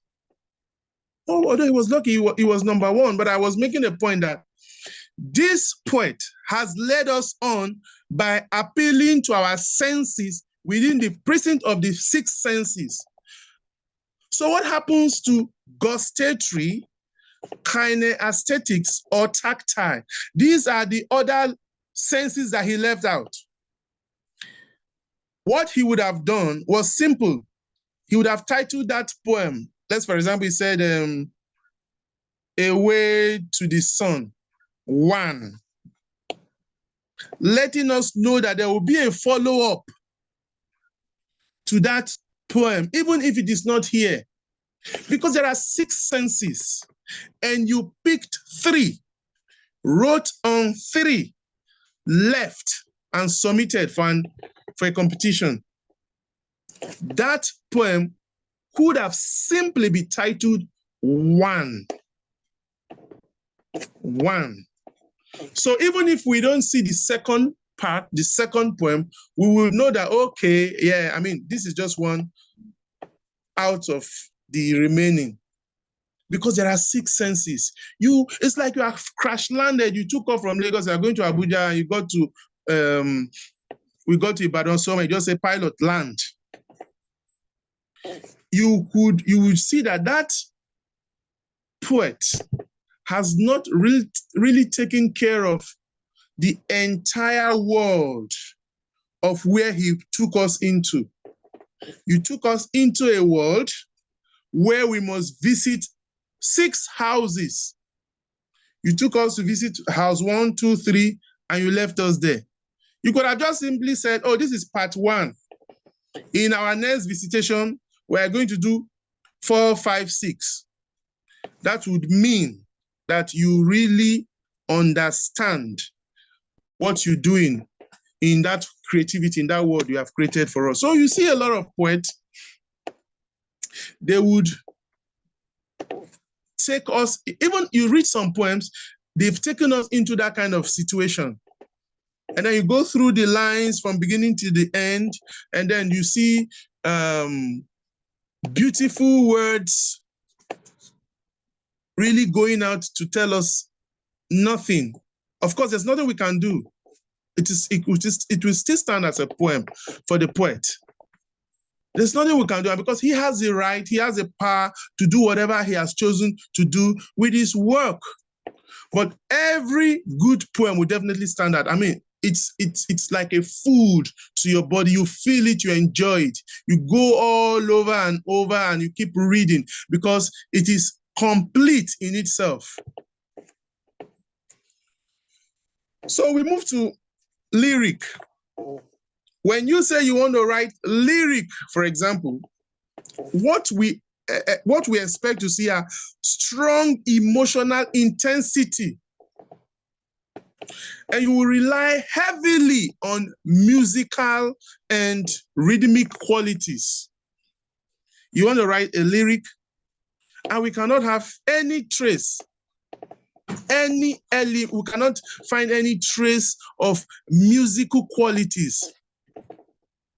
No description of, okay, this poem should be accompanied by heavy drums or flute or whatever. Even if we don't see that, your words, the words in the poems, none appeal to the senses to our auditory, to our senses of hearing. I call it a lyric poem.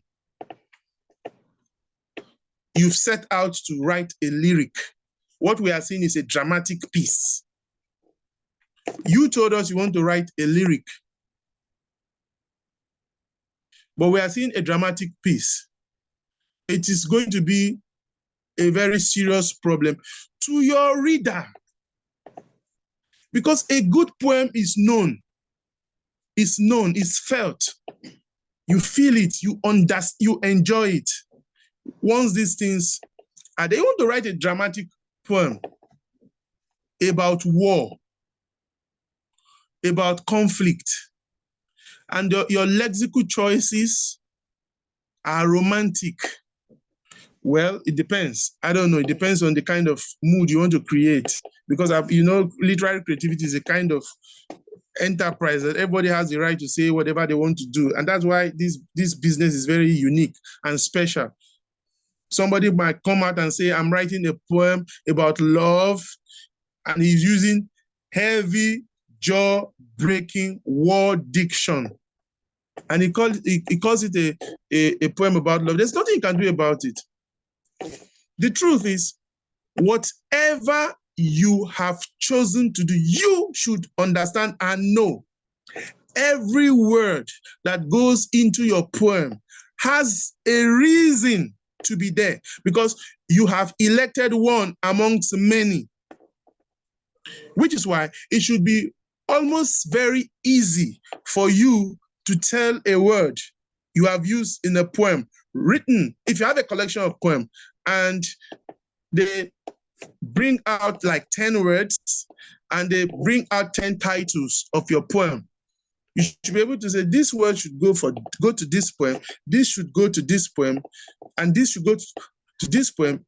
All of this would show that you have really done your homework by knowing which word would best, if I would use the language, collocate, fit into the idea you have to project to your readers. Are we together, ladies and gentlemen? Are we together? Yes, we are following you. Let's go ahead. Okay. Yes, sir, we are following, sir. Yes, I just want to be sure so that I'm only seeing my face here, so that I'm not be rapping like 50 Cent. And then at the end of the day, I am making a plethora of contakeros hulabaloo. We're with you, sir. We're with you, sir. We are listening and we are writing poems to what you're saying also, sir. I am not a pro. There are a lot of professors here that should be teaching me. All right. So after this lecture, I'm still going to call them. I'm still going to call my professors to mark me. All right. Now, I'll go back to what poetry is. I haven't laid this foundation. What is a poem? A collection of words that express an emotion or idea.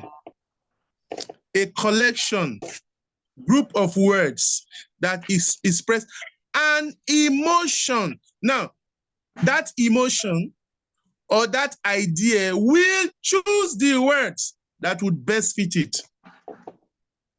That emotion, don't be in a hurry. Why are you in a hurry? Why are we in a hurry? I know someone, Olatubosu also knows him, who would tell you, I want to write a collection of poems today. Within 2 months, sometimes a month, he is out with over 80 poems. He will tell you, my collection is ready. Olatubosu is the one that will give you the judgment that we have always passed on such poet. I'm not the one that will say it. You cannot rush poetry that way. I don't know, you can't just rush poetry that way. Because your emotions must also be tested by further emotions. When we get to creativity, we'll deal with all of those issues. So a collection of words that express an emotion or idea, and I have added that the emotion or idea, we elect the word, we choose, we determine the words that would be used to best convey that emotion or that idea. It is your business to do that. When you find the right words to express your emotion or your idea, it becomes easier, clearer to your listener or readers. Poems are literary attempts to share personal experiences and feelings. Personal experiences and feelings. Very personal. It is not a group. It is not a group thing. We'll get to epic. All of those epic can do that. Traditional epic can do all of those things. I mean, the longest epic in the world, written for over 600 years. I mean, those monks were just writing, stop, this one dies, another picks, and kept writing. So that epic was written for over 600 years. So that's like a group, a communal effort, a communal thing. But within our modern day reality, moving away from the oral tradition to this modern age where everything has become written and now recently digitized, poems are literary attempts. You are only making an effort to share your personal experiences and feelings. That's where your freedom is. It is personal to you. It is your report card about an event, about your feelings. It's your report card. It is you talking about the same issues others would have experienced. But this one is your personal report card, your personal issue. Good poems, ladies and gentlemen, show images which leave the reader to sense, which leaves the reader the sense of delight, awe, and wonder. That's what a good poem does. It shows images. These images would leave the reader in a sense of delight or wonder. In other words, you will appeal to the senses of your readers. That's what a good poem does. You feel it. In fact, you are in the poetic world created by the writer. You are there experiencing it. In fact, you have moved into that world created by the poet, by the writer. When you see a good poem, the moment you start to read, you are in a different world. The moment you begin to experience a back and forth movement, or you don't flow, it is either the words are not evoking the images that will aid that experience, or perhaps you yourself are troubled. Of course, we cannot blame the reader, we cannot blame the writer or the poet for your own personal deficiencies. If you are troubled, you have a troubled mind, you are thinking about petrol, you are thinking about house rent, you are thinking about what to eat, you are thinking about when to sleep, no light. You can't read a poem now. When you pick the poem to read, your mind is already troubled. You are in a different world, not made for you by the poet. All right? But for the poet, it is his personal experience, and then it is a spontaneous, borrowing the words of William Wordsworth, it is a spontaneous overflow of powerful feelings which take effect from emotion recollected in tranquility. Now, poetry is a type of writing that uses language to express the imaginative and emotional qualities instead of or in addition to meaning. Now, it is a type of writing that uses language, any language. Hausa, Dr. Wale Okedino was talking about Hausa literature and Igbo. They all belong to either poetry, prose, or drama. Any language, form, used to express the imagination. You know, there are certain words that are key in creative writing: imagination, inspiration, creativity. These are words you must understand what they mean. Poetry may be written as an individual poems or included in other written forms, as in a dramatic poem. It could be hymns, it could be songs. What are the requirements of poetry? What are the requirements of poetry? As a poet, what am I supposed to do? What am I supposed to do? What are people expecting from me?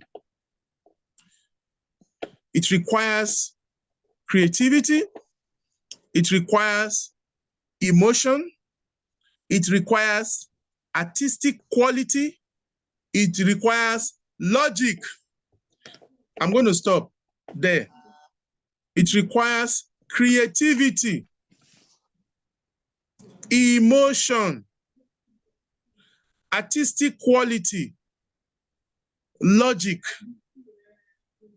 Look, you must be logical. Don't just write and say, hey, this is how I write. Me, this is my own position. I'm free. Poetic license. Every time I quote it, poetic license, I have the power to write the way I want to write poetry. If you gather illogicality, put there, and you say it is poetic, whatever, we will accept it. Of course, we don't reject anything. We will accept it. Trust me. But you are classified. Every poet, every writer is classified outwardly or inwardly. I mean, there are some people that will bring their book you want to read. Especially, I'm talking about when we are abroad expecting a poem. I mean, abroad, of course, we expect a book as this book is coming out. This book is coming out. They start announcing a book that has not been. People have pre-ordered. I didn't get that kind of experience in Nigeria anyway. What Dr. Wale Okediran said about him using traditional publishers that would, fantastic. I can say, well, I stand to be corrected, that there will be certain times he would have wished, am I really getting the reward of what I'm doing? Dr. Wale Okediran, please, if you are here, you are going to clarify that. I mean, sometimes you don't even get, nothing comes to you. That will be treated separately. I'm not dealing with publishing. I'm just trying to let us know here that when you write, how do your writing get to your readers? I mean, that's a different, let me not digress much. Go back to my point. Poetry requires creativity, emotion, artistic quality, and logic. I'll spend time on one today. I'll see if we are able to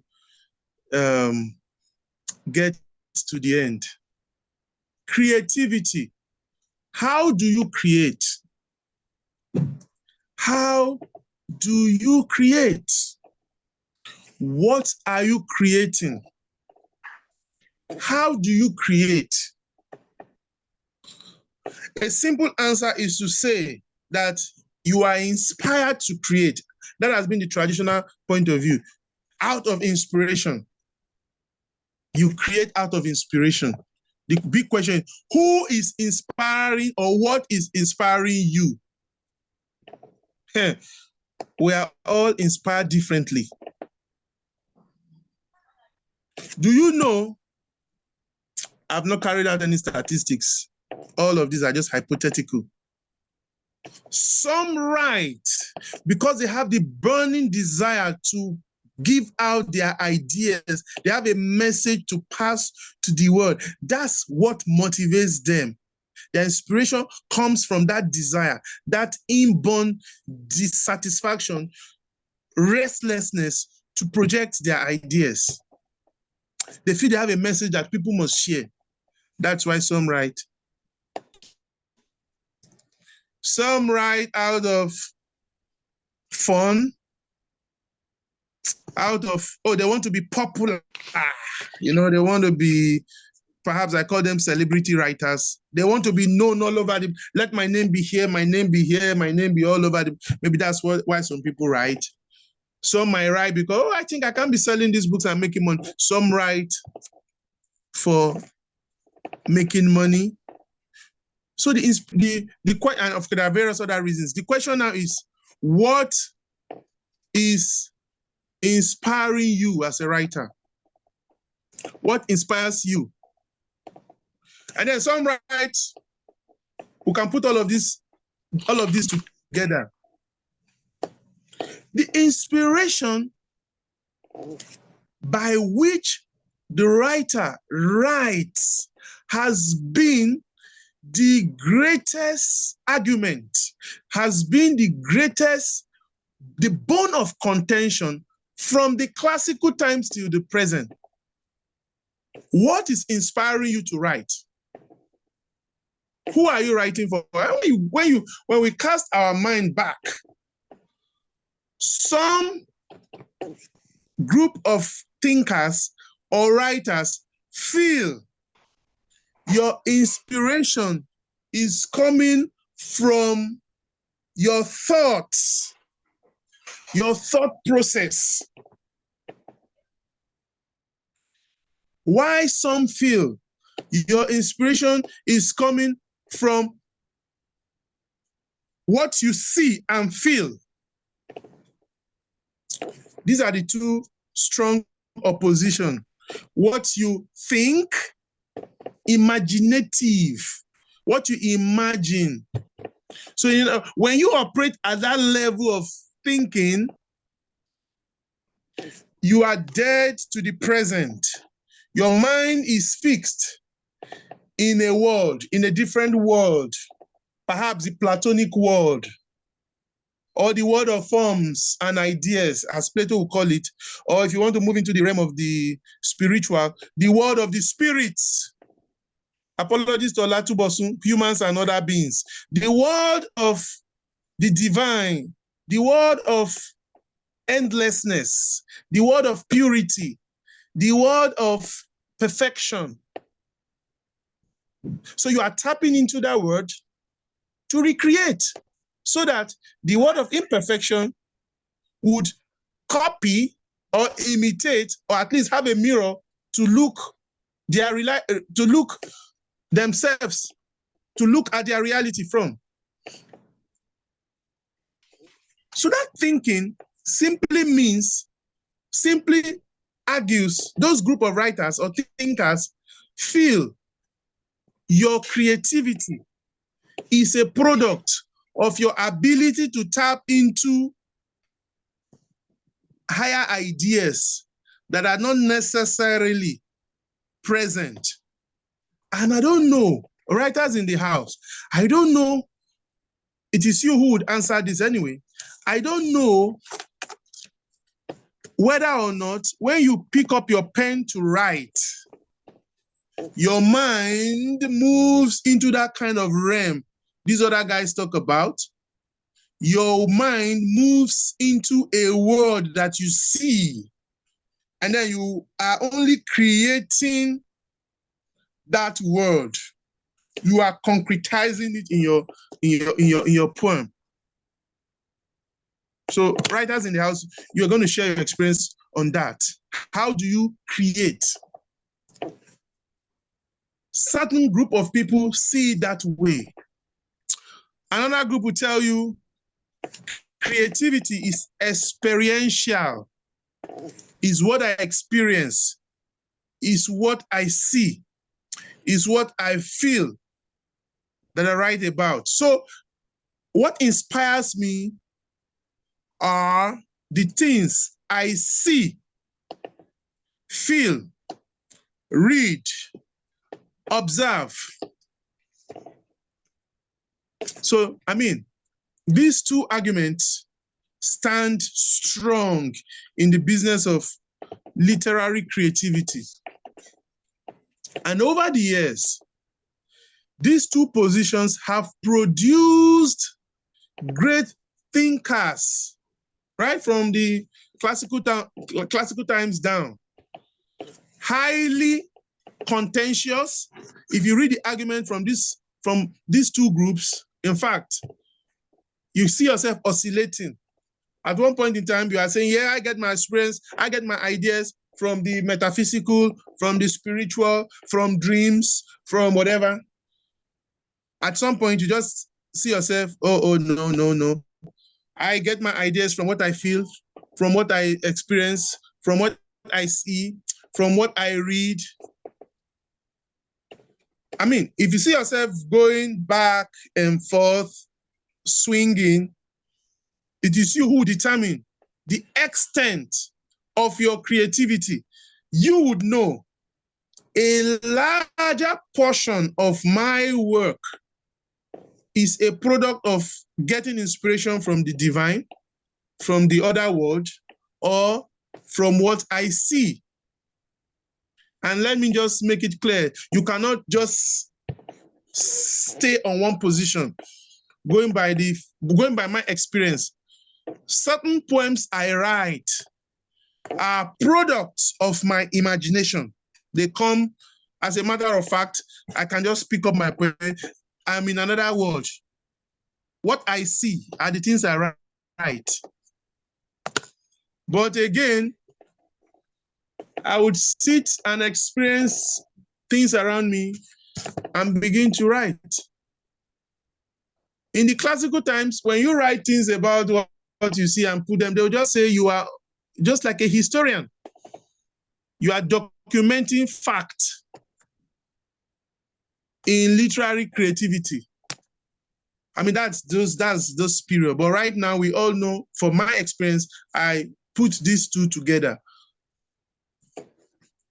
What sells you out, what betrays you, what unveils you is the emotion you are projecting, which would be decoded by the words you have chosen and by the treatment, the way you have treated your themes. The themes, the ideas, your emotion will betray you. And so by looking at your words, looking at the argument you are projecting, we would know the emotions you have. I mean, there are a whole lot of argument about emotions, negative emotions, positive emotions, cage emotions, down, up to the 20th century. So your emotion is something else that will also betray you. Because you write from your emotions. You must not joke with your emotions. Your emotions are another side of you. In fact, your emotion can kill you or make you live. Don't joke with your emotion.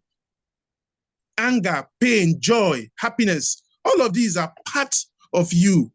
When you are happy, your body reflects. It reflects on you. When you are sad, it reflects on you. So you don't joke with your emotion. When you pick up your pen to write, after you've been inspired, after you've moved into the world of the beings, human or super beings or superhumans, and then, or from experience, when you pick up your pen to want to write, your emotion takes control.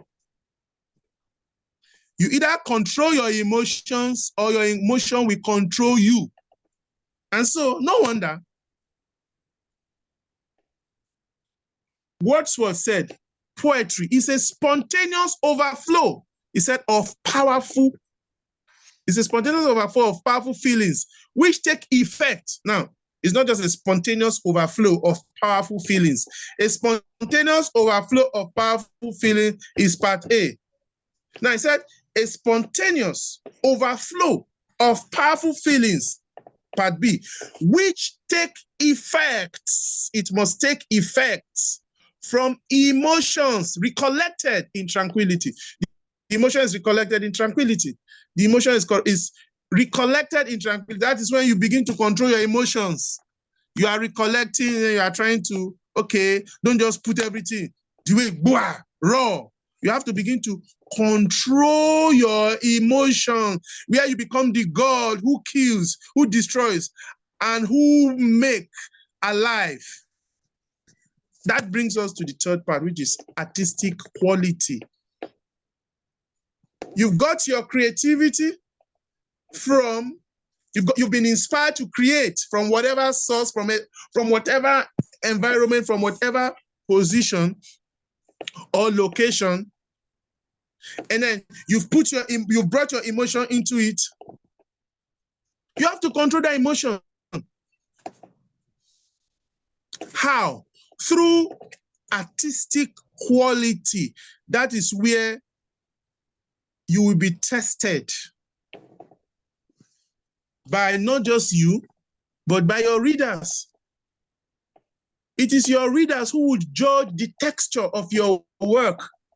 You can come up with something and begin to clap your hands and say all manner of, oh, this is one of my best work, this is good, this is that, oh, whoa, whoa, whoa. The readers might just look at it and say, no, this is not as good as making reference to another, which you might even not have paid so much attention to. So it is your readers that would test your artistic quality, or if you like, integrity. You bring all of this to play by your own carefulness in crafting your poems. That is where the work is. And that is where you can spend nights on a poem,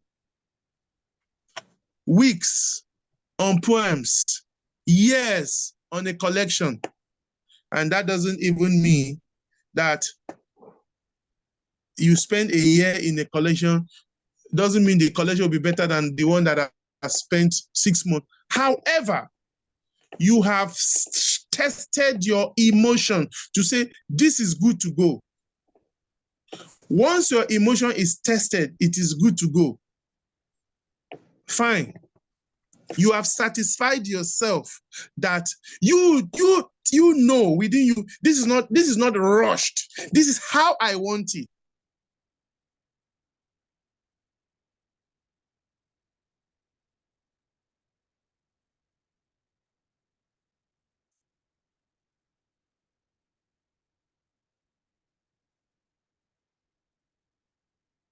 All these processes are testing of your artistic quality or integrity.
Oh, are we together now?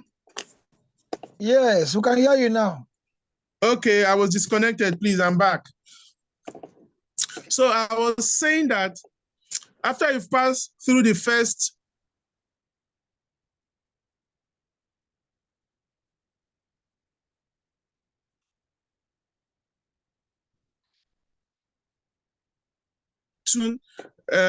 from different sources, and then you bring it back to your emotion, you control your emotion. And one of the ways to control your emotion is by ensuring that you have done that yourself. And of course, other readers, editors, publishers will also get through. Everybody is trying to control your emotions for you. Everybody is trying to ensure that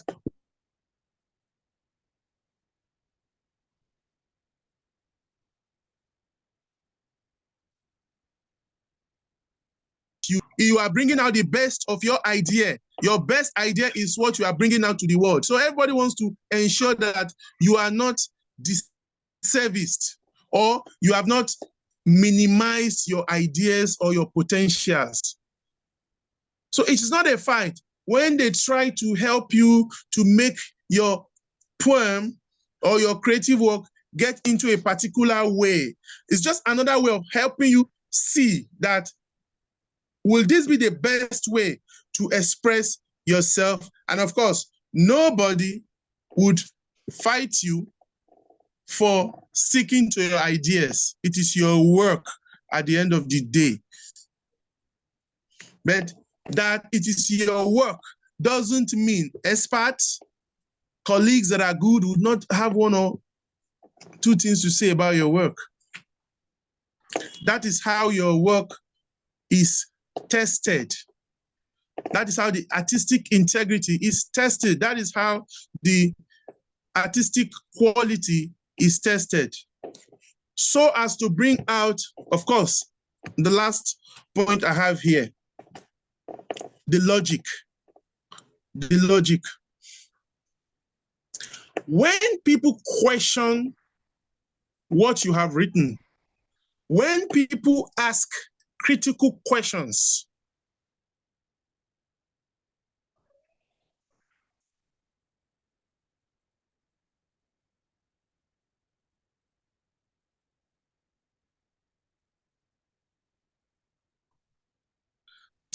if it's done in good faith, not bad people that are trying to destroy your ideas or destroy your dreams. If done in good faith, they are only pointing you towards a logical possibilities, a logical possibility. So there are a plethora of logical possibilities or probabilities. They have only used their experience, their biases, to draw your attention to that environment, to that possibility, to that reality. It is you who would, should express yourself to say that this is what I have in mind, this is what I want, this is how I perceive it. You are not to take, or you are not supposed to take, or you mustn't take, or you shouldn't take, or you ought not to take every suggestions that come your way. What should be is that this is the idea I have in mind. If you say I shouldn't express it, what other better ways do you have? Let me consider. And then when you look at all the branches, the suggestions made to you, you can now maybe calm down. You can now calm down to say, okay, yeah, I think I should go with this, or let me stick to mine. So the choice is yours. So poetry requires your creativity. Poetry requires your emotions. Poetry requires your artistic quality or artistic integrity. Poetry requires your logic. And I get people bring 5 poems to me to edit, to look at 6 poems. Then I said, please, don't bring that to me. I can't even determine how far you are ready with 5, 6, 10, 20. If you want to bring poems to me to read, let it be above 50, 70, anything above 50 to 100, fine. Because by the time I read the entire poem, I can tell you which should fit into which should just go. I would be able to even guide the logic, your logic. I'll be able to understand your ideas, your word, your views. I'll be able to understand a lot about what you want to project. Unless you want to send 3 poems for a collection that, oh, everybody just send 5 poems. You say, okay, fine. This collection has at least a theme, and they want us to send 5 poems. So you can go through these 5 poems for me, and that can be done. But, oh, I'm a poet. I write poems, you know. Most of them will come like that, especially my student. I'm a poet. I've been writing poems since 12 years. In fact, since I was born in my mother's womb, I started writing poetry. I've written a lot. Sir, I want you to go through. How many have you written? 6, 8, 10. I said since in your mother's womb, you've been writing poems, and then you have written just 18, 20. So in that case, you can't really help. It's like somebody who is writing a novel. You just brought chapter 1, chapter 2. I'm writing a novel, go through. How will you help that? The novel has to be complete. The play has to be complete. You sit down and look at it. You say, okay, no, this act is weak. The words here, you know, begin to put all of these things together to be able to bring out the best of that literary piece. The same for poetry. So your poetry requires creativity, emotions, artistic quality, and logic. I want to pause here for some time and see if I can take one or two questions. At least let me get feedbacks from you people so far, thus far.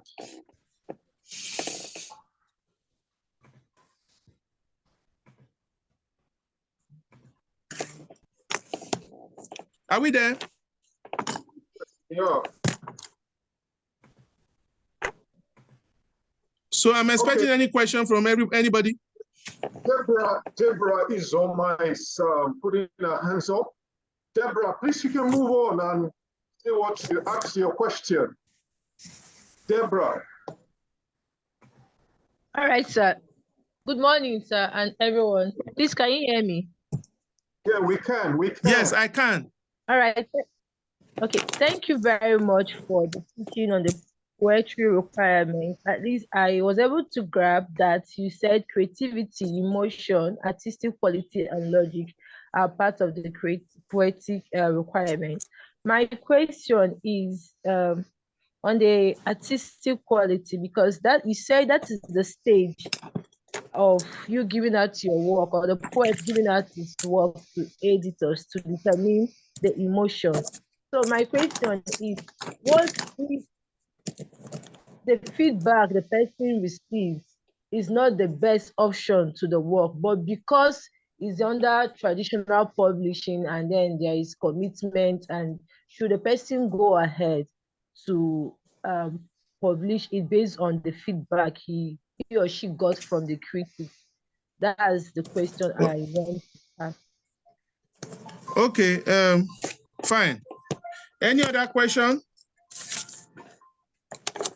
Yeah, when you said when you talked about creativity, you said, I heard you mention that is what inspires you, is a message you are passing. But I also wanted to find out, because at the last point of your class, you were talking about people writing 8 poems that they are not, you want about 50 poems. So my question on that creativity, when you say it's a message, must it always flow as a verse form, or must it flow as the normal poetic form that we know we've been taught in school? Because most times when someone is writing out of his or her imagination, sometimes it could be words that can be found in prose writing, but it's flowing. So I want you to please talk more on that aspect. Thank you. Okay, thank you so much. I'm going to attempt these 2 questions and probably continue. The first question I'm going to rephrase drew my attention to artistic quality. And if I get what she was trying to say, is that the feedback you get, how best can you determine it? For example, the publisher or whatever is telling you to go this way, and then probably have a different opinion. And then there is this how I want it, but the publisher is telling you to go this way. So, I mean, how best can you answer that? How do you wriggle your way out of that quagmire? What are you supposed to do? When you have an idea you feel is the best, this is my idea, this is how I want it. And then your publisher, because it's a traditional publisher, of course, you are not self-publishing, say, no, you have to come this way, you have to come this way. What should I do? What should you do? What you should do, to make it very short, what you should do is up to you. I'll just put it down that way and I'll explain further. Your publisher has the kind of manuscript, the kind of story, the kind of ideas he fancies, he feels will appeal to the reader or to the public or to the market. He's a businessman. He's not a Father Christmas. He's not an NGO or a charity organization who wants to publish your book, take it to the public and begin to distribute for free. Being in the business over the years has taught him, or perhaps make him to know or think that this kind of story told in this fashion, in this way, may create unnecessary controversy or may not work or may not fly. Is coming from that kind of a mindset.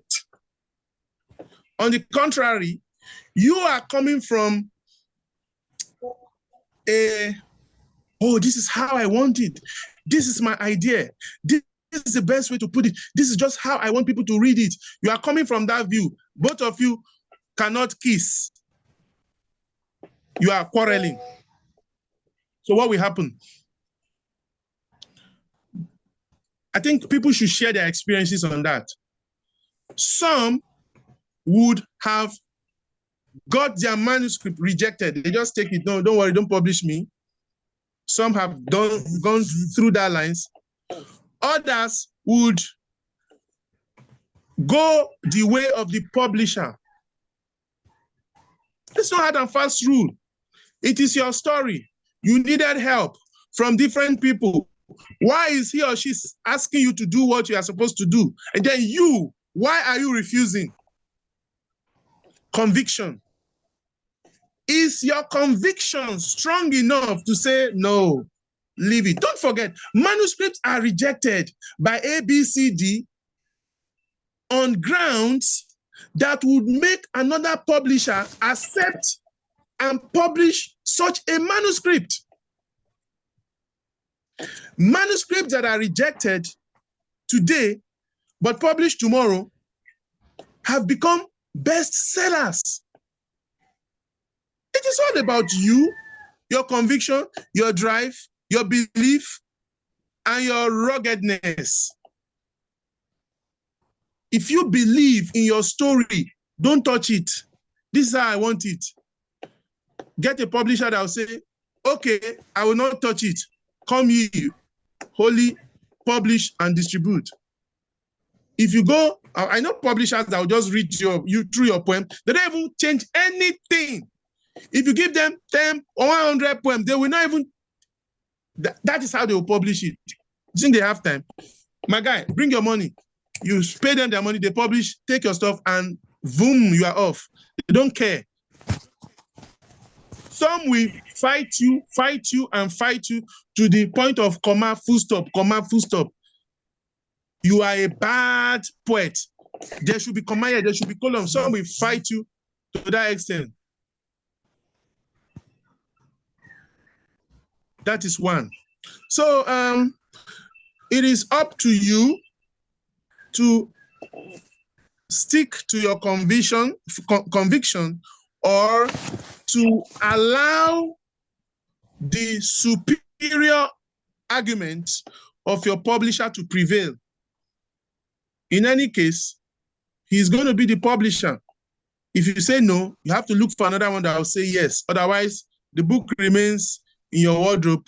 The manuscript remains there for ages and may probably never get published. So it's up to you. I believe I've attempted to answer that first question. The second one talked about link me up to creativity, talking about you've got a message, you've been inspired. Must it flow in a free verse form, or I think must it? Do you have to control your? Do you have to control your message, or how do you write? Or I'm just trying to rephrase. Do you write in free form? Do you write in verse form? Do you write when your message? How do you just write? You cannot start struggling with the muse if you are a poet. If you are a poet, you cannot just start to struggle with the muse as the ideas are coming. You just carry your pen. You now begin to want to make it artistic at that point in time. No, you let it flow. And that is why I love that definition, a lot of writers don't. There's a whole lot of criticism on that. Poetry is a spontaneous overflow of powerful feelings. Powerful feelings. A lot of writers, if you read the argument for that, they never appreciated that definition. Now, you want to write poetry, you pick your pen, the ideas are coming. Please, poets, don't disrupt. Keep writing. Just keep flowing. I write longhand. So once the idea comes, I begin to write. Just keep on writing. I don't even interrupt. Oh. That's first stage. Rough sketch. Second stage, I'll read it. I will rewrite it again. I'll look at the first phase. I've looked at it, and I'll look at what I can build into it. Of course, some lines will die, some words will die. I will remove a lot. I will add some. Second phase. Third, I go to type. As I'm typing, it's undergoing another form of transformation. Third phase. I bring it out. I sit down. I begin to read. It will see undergo transformation. Fourth phase. I begin to read it out. Now, it's not me now. I give it to people to read. I just sit down. I say, read this poem to me. And they are reading. I say, no, stop. I begin to, that's fifth phase. Bring it back to correct. Sixth, send it out to people to look, and they make their suggestion. Almost 7. One poem. So you don't rush. You determine, you allow yourself to flow. Don't obstruct the muse. Let it go on writing. You don't stop the muse. Okay. That brings me back to I think the muse is the god of inspiration. All right. You don't say stop. It has come to there are 8, I think 8 muses seen as women, daughters anyway. The classical Greek culture has said inspiration comes from the gods, the women. So women inspire writers. I mean, the god of epic, the muse for epic is different from the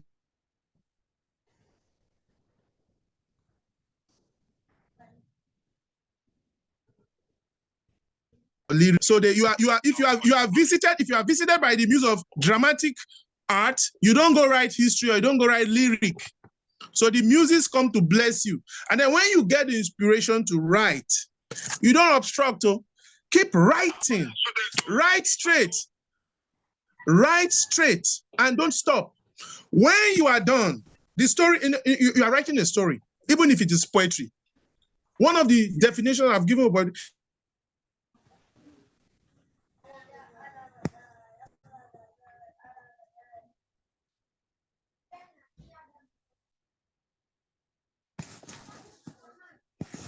instructed, you must get all the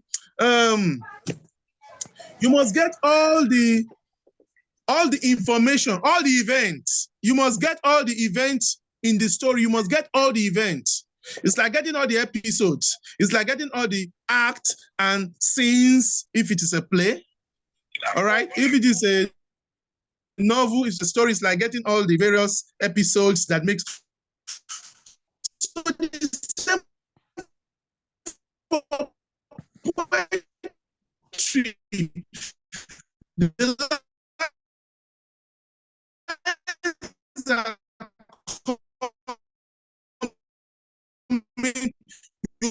put all of them together, and then you may move to line 2. Line 4, part B of that definition, which says, it is emotion recollected in tranquility. You know what that means?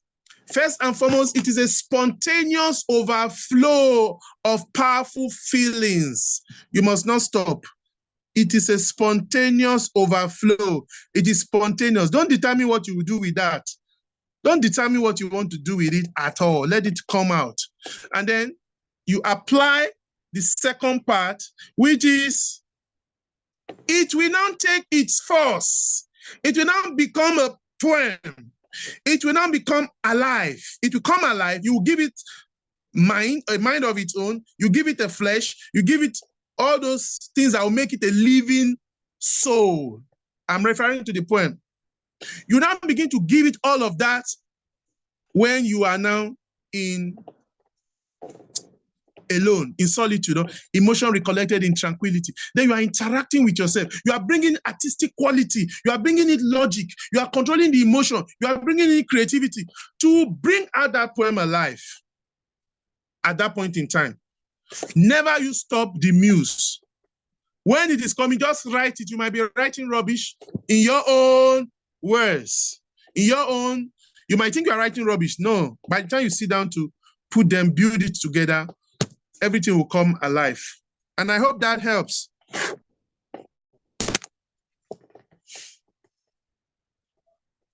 Yes, thank you, sir. Any more questions before we proceed?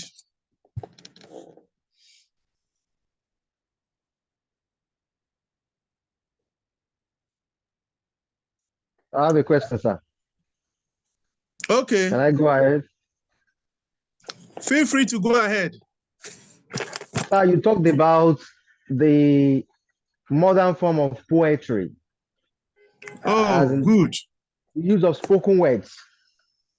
You compared spoken word to poetry, and you said it shouldn't be accepted or something. Can we? No. I didn't say it shouldn't be accepted anyway. As a form of poetry itself, can we publish a collection of spoken words as a collection of, can it be accepted as a collection of poetry itself, like poems, like we do to poems? Okay.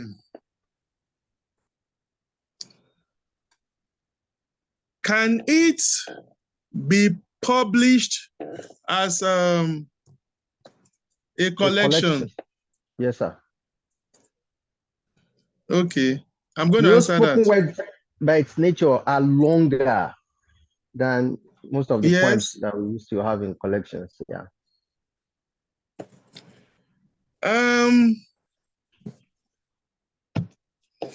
Traditional poets like me, although I'm a spoken word poet also, I'm a performance poet, not really spoken word the way it is done now. Traditional poet like me, and of course, perhaps others who share my sentiment, don't really see spoken word technically as poetry. It is another kind of poetry, just another kind. It's just another kind. It is not the technical core of poetry. Spoken word has its own forms, elements that go along with it. Don't forget, it is meant to be performed before a live audience, making it dramatic, making it interactional, lay emphasis on cadences, on voicing, movement, kinesthetics. You see, the various senses of poetry, auditory, movement, and of course, others. In fact, it will appeal to other senses. Before a live audience, immediately it is done, it is finished, consumed. That one is gone.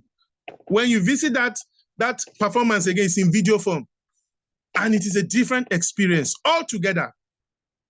But the traditional poem can be read forever. Read forever. This one, you enjoy it only those that are present will enjoy it. Once you are not present, forget it, you are watching the video. You create your own enjoyment out of it. It is not that it is not poetry. It has only devalues the textuality of poetry. It devalues it and then takes poetry into the new realm. Spoken word is not a new thing, no. It has been on. But because the society has now grown to accommodate, to accept theme, visual, more than reading, spoken word is growing. And of course, perhaps, I'm not a prophet of doom. We are going to have more spoken word poets than real traditional poets in a matter of time. You know why? Here at the University of Lagos, almost 40% of my students think they are poets. You ask them what they're spoken word poet. I'm a spoken word poet. They just go and just begin to rap like, permit me to say 50 Cent. I mean, in my days, we listened to 50 Cent, right? So they just begin to rap Jaru. And they just begin to rap on stage. They say they're poems, you know? And of course, who am I to say they are not poets? They are. Spoken word poet, slam. They are performing. And so, in fact, you enjoy musicality, you are dancing, you are shaking, you know, they are done. So it is more relaxed. Because we want enjoyment. Everybody is depressed. I say everybody, the world is depressed. That is the aftermath of COVID-19, the lockdown. The lockdown has made everybody depressed. And so everybody's looking for fun. What do you think we'll sit down and begin to read all those mouth-tearing poems of Shoenka, all those other guys of the traditional era? What they have written, will the present generation accept that? It's just an intellectual exercise in the university that you are still reading, nothing wrong anyway. Night Rain, you are still reading Zegbeze has treated me indoors. He has led me among the sharps of the forest, no problem. You are still reading some of these old poems. No problem, we teach them. Modern day students will just look at you, bring them to slam, bring them to spoken word. The hall is filled, they are all vibrating. That's your reality. You cannot go away with that. You cannot hide that. You cannot say, I'm a poet, this is how we do it. You are old school. I have been forced many times to perform my poems because if I don't perform my poem, I might run out of market. I'm thinking of performing every poem that I've got and upload it on YouTube so that at least for the lazy ones, not lazy, for the new school to enjoy. You think they want to sit down and carry one poem, one big book and be reading and be saying this poem, this poem, this poem. If it's not that it's a compulsory course in the university, you think people will come and read poetry? They borrow leg because you have made it even complicated for them, right? So it's not to say that it's not a poetry. It's just a form. It's a kind. It's a new form of poetry, especially in this part of the world, which must be encouraged because you have no choice. You have no choice. The Gen Z, the new school or the newest school, the audience will determine your story now. If you don't tell them what they want, you are wasting your time. Your book will be there. Arguably so anyway. I hope I've answered your question. Let me take one or two. Let me take one or two. Thank you very much, sir. Thank you very much. Thank you. Yes, sir. You're welcome. Any further question? This is for you to ask questions, and you know, this is about you. It's about you telling us how you feel, your reaction. It is not about me teaching and begin to tell you those technical things and what. It is for you to say, oh, let us know how you feel and what you want. Otherwise, if there is no question, I call it a day. All right. Olatubosun. I know. Yes, I know quite well that you've been waiting for me to ask a question. And since yes. You've called my name, I think, so let me ask my own question. You said, sir, I didn't ask you to ask a question. Pardon me. I didn't ask you to ask any question. I want you to answer the questions that have been asked. Okay, which of the question is that? I needed you to share your experience in the creative process of a poem. What's your experience? You've written Human and Other Beings, one of the collections that I find very interesting because, I mean, you focused on an aspect of life that I have borrowed that title and plant in a poem. And I think I snapped it and showed you to you that I've used the title of your book as a line in my poem, Humans and Other Beings. All right? That's because I find that book very interesting. So I'm asking you a question. Can you tell us the creative process, what you went through putting that collection together? Wow. If it sounds to me like one of those questions my PhD examiners asked me when I was about to do defense. So I'm going to now respond accordingly. Actually, really, like Dr. Kediran said, that there's still this argument between really that some writers are born or are they made? So now one of the greatest ambiguity in this is that, are you going to say that the poet is being inspired to compose a kind of a poem, or the poet is just only writing just as a result of research? I think for poetry, it sounds more spiritual. It sounds more something that is a little bit outside the ordinary.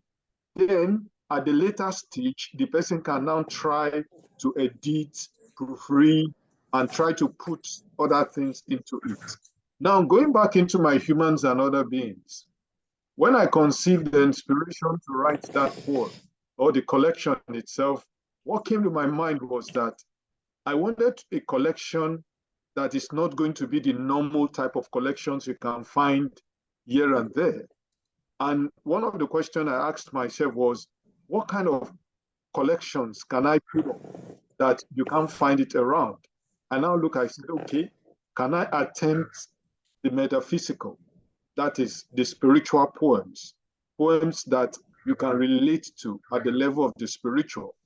Because if you are reading John Milton's Paradise Lost and Paradise Regained, you go back to Shakespeare's poems, and a lot of them in those periods, most of them sound to be spiritual because their poems are things that talk to man, even after man and even before man. That's what I'm talking about.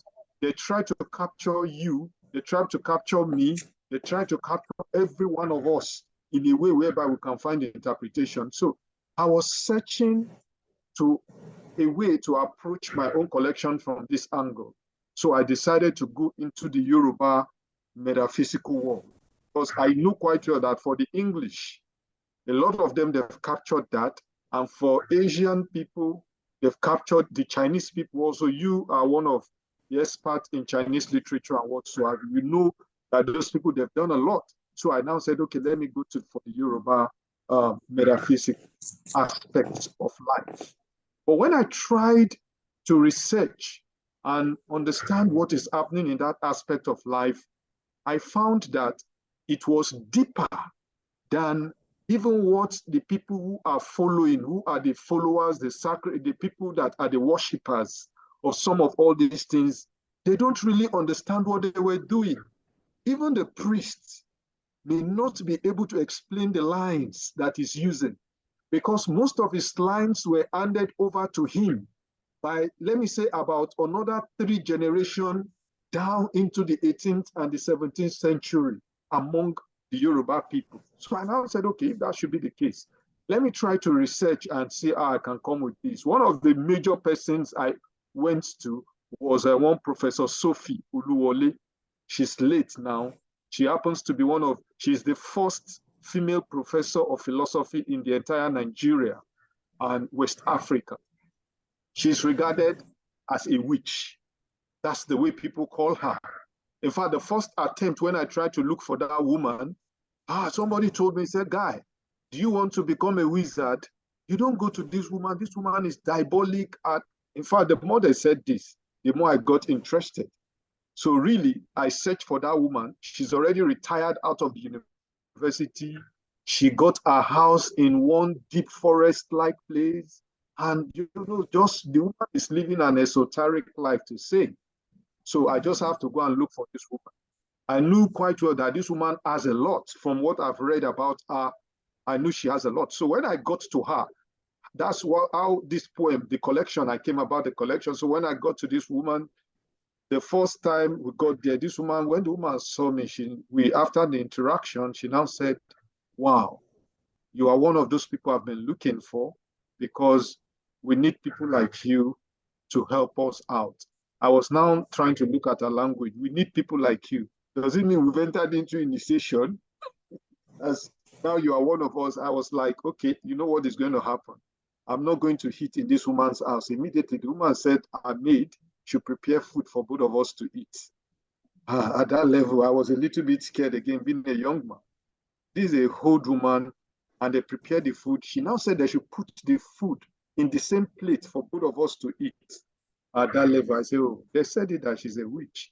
So maybe tonight I'm also going to join them, because this woman is working as if it's an initiation. So after we, because the way she was taking when you meet strange people, she was just taking it deeper and deeper and deeper. So eventually, she now decided to open up.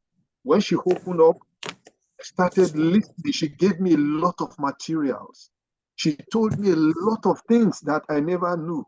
For instance, she told me about the binary of life, how the world is made of duality, the evil and the good coming together, the death and the life working together, the hell and the heaven created by our Maker, both the wrong and the right being tools used by God to control the world, the binary of our existence. After the conversations, I get to know that, look, actually there is nothing wrong about a lot of things. So God, in his own omnipotent and omniscience nature, he did all these things for us here to be fizzling on. So I started writing. I now wrote about Agbaku, which was one of the spirit beings the Yoruba people believe. When there is an ill luck, when accident is about to happen, something will happen there. For instance, in Unilag one time, there was a student that got electrocuted. That location, a lot of students were there.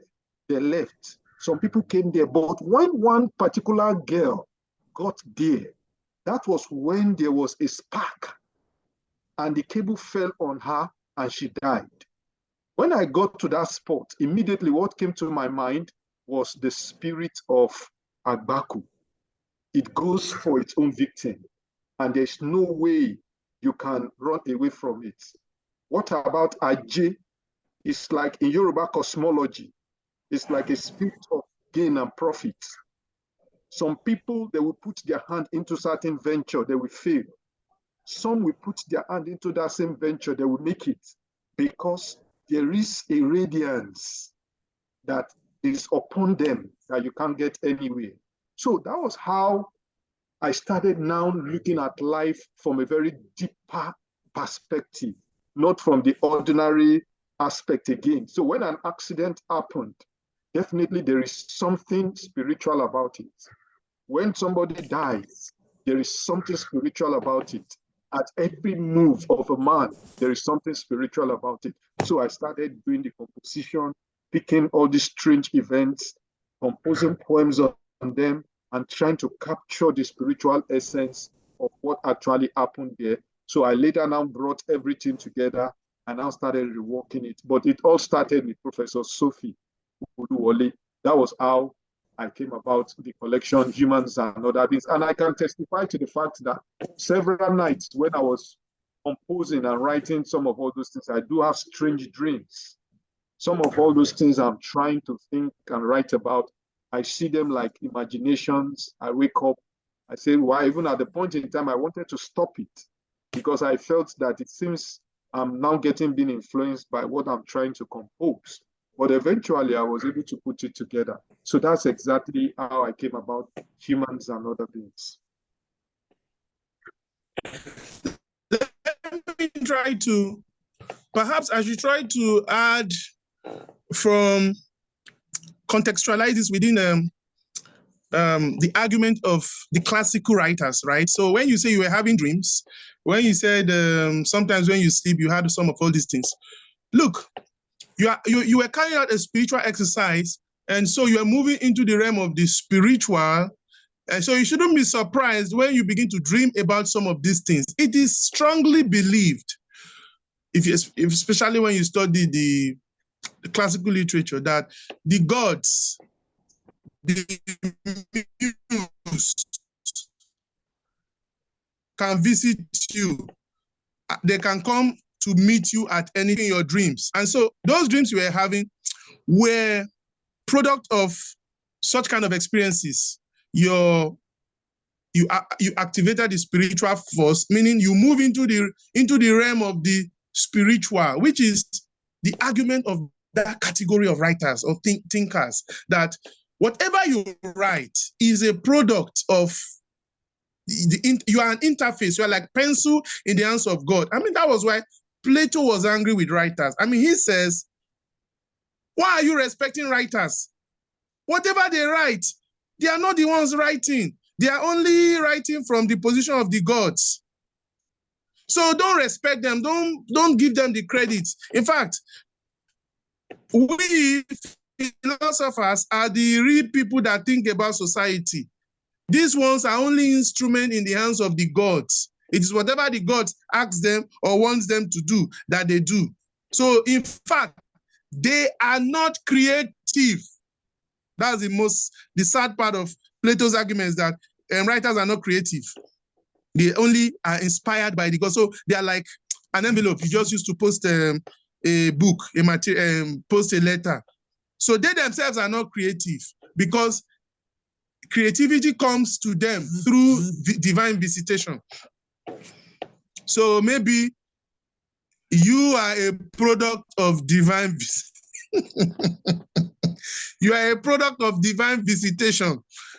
Maybe your experience was a product of divine visitation on the one hand, and perhaps, like I said before, we oscillate, we move here, we come here. Sometimes you get inspiration in dreams. It has happened to me. I just wake up, what I've heard is like a dream. I just begin to write and write and write and write and write. Because what title should I just bring out title from whatever? That is why writers have been seen as prophets, holier than other men with noble ideas. A writer is a prophet. He can be used by the gods to reveal. Of course, you know, these are motivational speakers, these are modern day pastors, are prophets.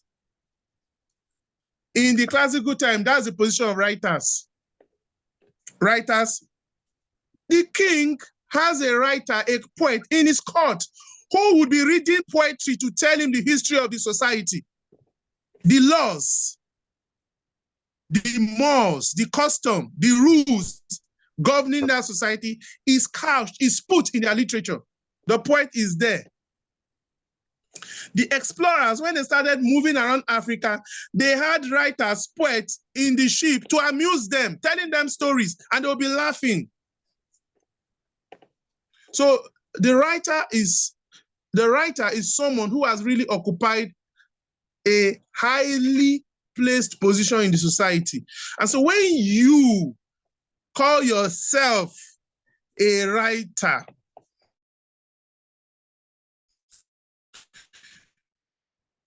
you have sentenced your life, yourself, relationship between you and beings. Because inspiration can come from anywhere, and you'll be wondering, how did this idea drop? It's like a spiritual thing. Don't forget, I have not got into the realms of spirituality and inspiration. When we trace inspiration, some started seeing it as imagination. What you see? When you break it down, there is a tradition that saw it as a spiritual endeavor. Creativity is spiritual completely. Everything you write is a product of spiritual interfacing or intercourse. I mean, relationship between your mind and the other world. So you break it down, it has become play, it has become many other words have been used to describe. Probably in our next class, we'll take time to talk about creativity. We'll really take time to dwell on creativity right from the classical time downwards. But the business for today, I think we have tried our best to look at it from the level of creativity, emotion. These are key components that we can talk about creativity for a whole 2, 3, 4, 5, 1 year. We're still dwelling on what creativity is. How do you create your product? Is it a reflection of the real or the imagined? If you say it's the imagined, what is the product of that imagine? And so when Plato began to talk about what you see in this world is not real, sometimes we believe this is when pastors say it in church. This world is not real. This world is not your home. Everything you see is fake. Fake. Fake, The house you are living is fake. The cars you are driving is fake. And the food you eat is fake. Oh yeah, don't use fake things now. You see that it requires another level of consciousness to understand what they are saying. It is a replica. It is a counterfeit. It is a photocopy of the real. So whatever you see, you were trying to copy what you saw somewhere in your mind. And your mind moved into the realm of a creative engagement to tap into a higher consciousness. That consciousness for those thinkers, the classical, is real. So where you are here is not real. Where you are tapping the information from is real. But there's another serious argument against that. If that is real, that means that in itself is not real. It is also tapping into another real. So it's an endless exercise. Then nothing becomes real. Everything is fluke. That is greatly supported by even the Augustine writers. When they started having priests, reverend fathers move into the realm of theology, philosophy, they started contextualizing all of this, even in their sermon, in their preachings, in their writings. They begin to tell you, in fact, that is not different from how we see life. Heaven, you can call that the imaginary word heaven, a place of purity. You can. I'm not saying it is. You may want to say, oh, it's heaven. It's pure. The streets are paved with gold. Everything is so good. The streets are paved with gold. Everything is sweet. It's because you are a Nigerian. That is why it is moving you. You are moved because the streets are paved with gold. The place is beautiful. Mountains. A child that is born in Dubai, who grew up in Dubai, who has lived all his life in Dubai, do you know what you will go through convincing him that heaven is made of gold? Heaven is beautiful because he has been seeing beauty all his life. He has lived in Dubai, he's seen fanciful things. What kind of story do you want to create for such a guy, for such a child? You can only create all these sweet stories. The car is driving, itself is flying. For an African child who has not seen NEPA for 3 days, who has not seen light, who is struggling with darkness up and down, you can be saying light does not go the street. The guy will be so happy seeing that kind of a world. Go to Dubai now. Try to create that kind of experience for a child who has experienced it. You just see that it's a different kettle of fish. So at the end of the day, what is influencing you and how before you write?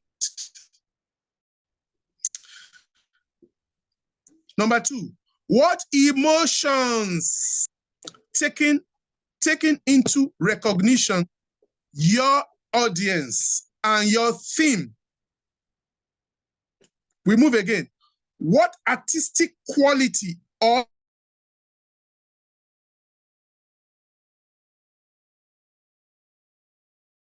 are you following logicality or illogicality in your expression, in whatever you have to write? All these you must consider so that when you are done and you send your manuscript out, then we have little to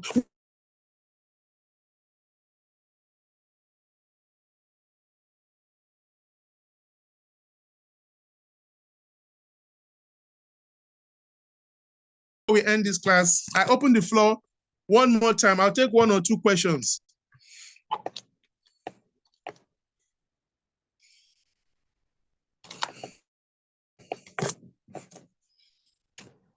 Are we together?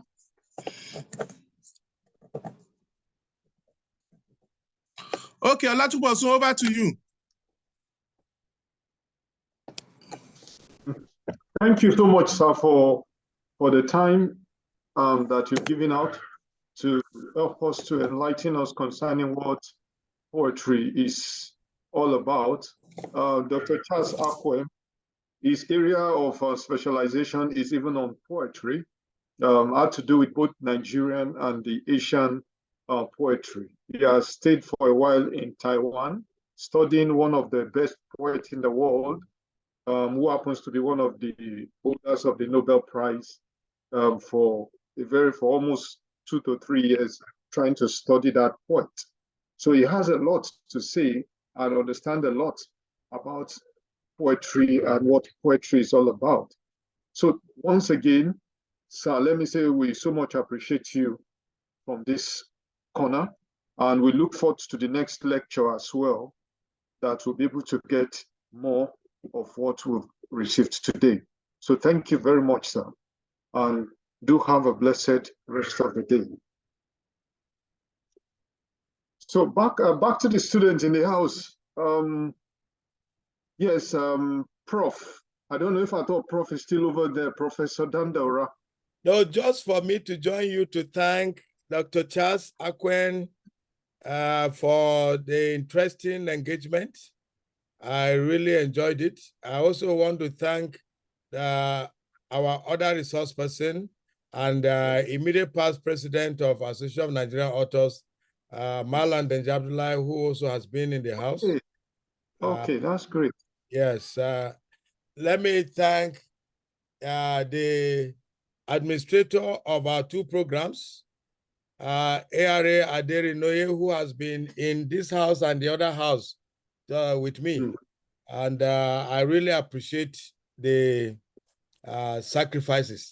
Our program coordinator, Dr. Tafik, you have done very well, working closely with Malan Denjabdullah. You have assembled for us very competent resource persons. I think that it was a very nice day. However, the attendance is low. I have asked the program administrator to do something about it. We would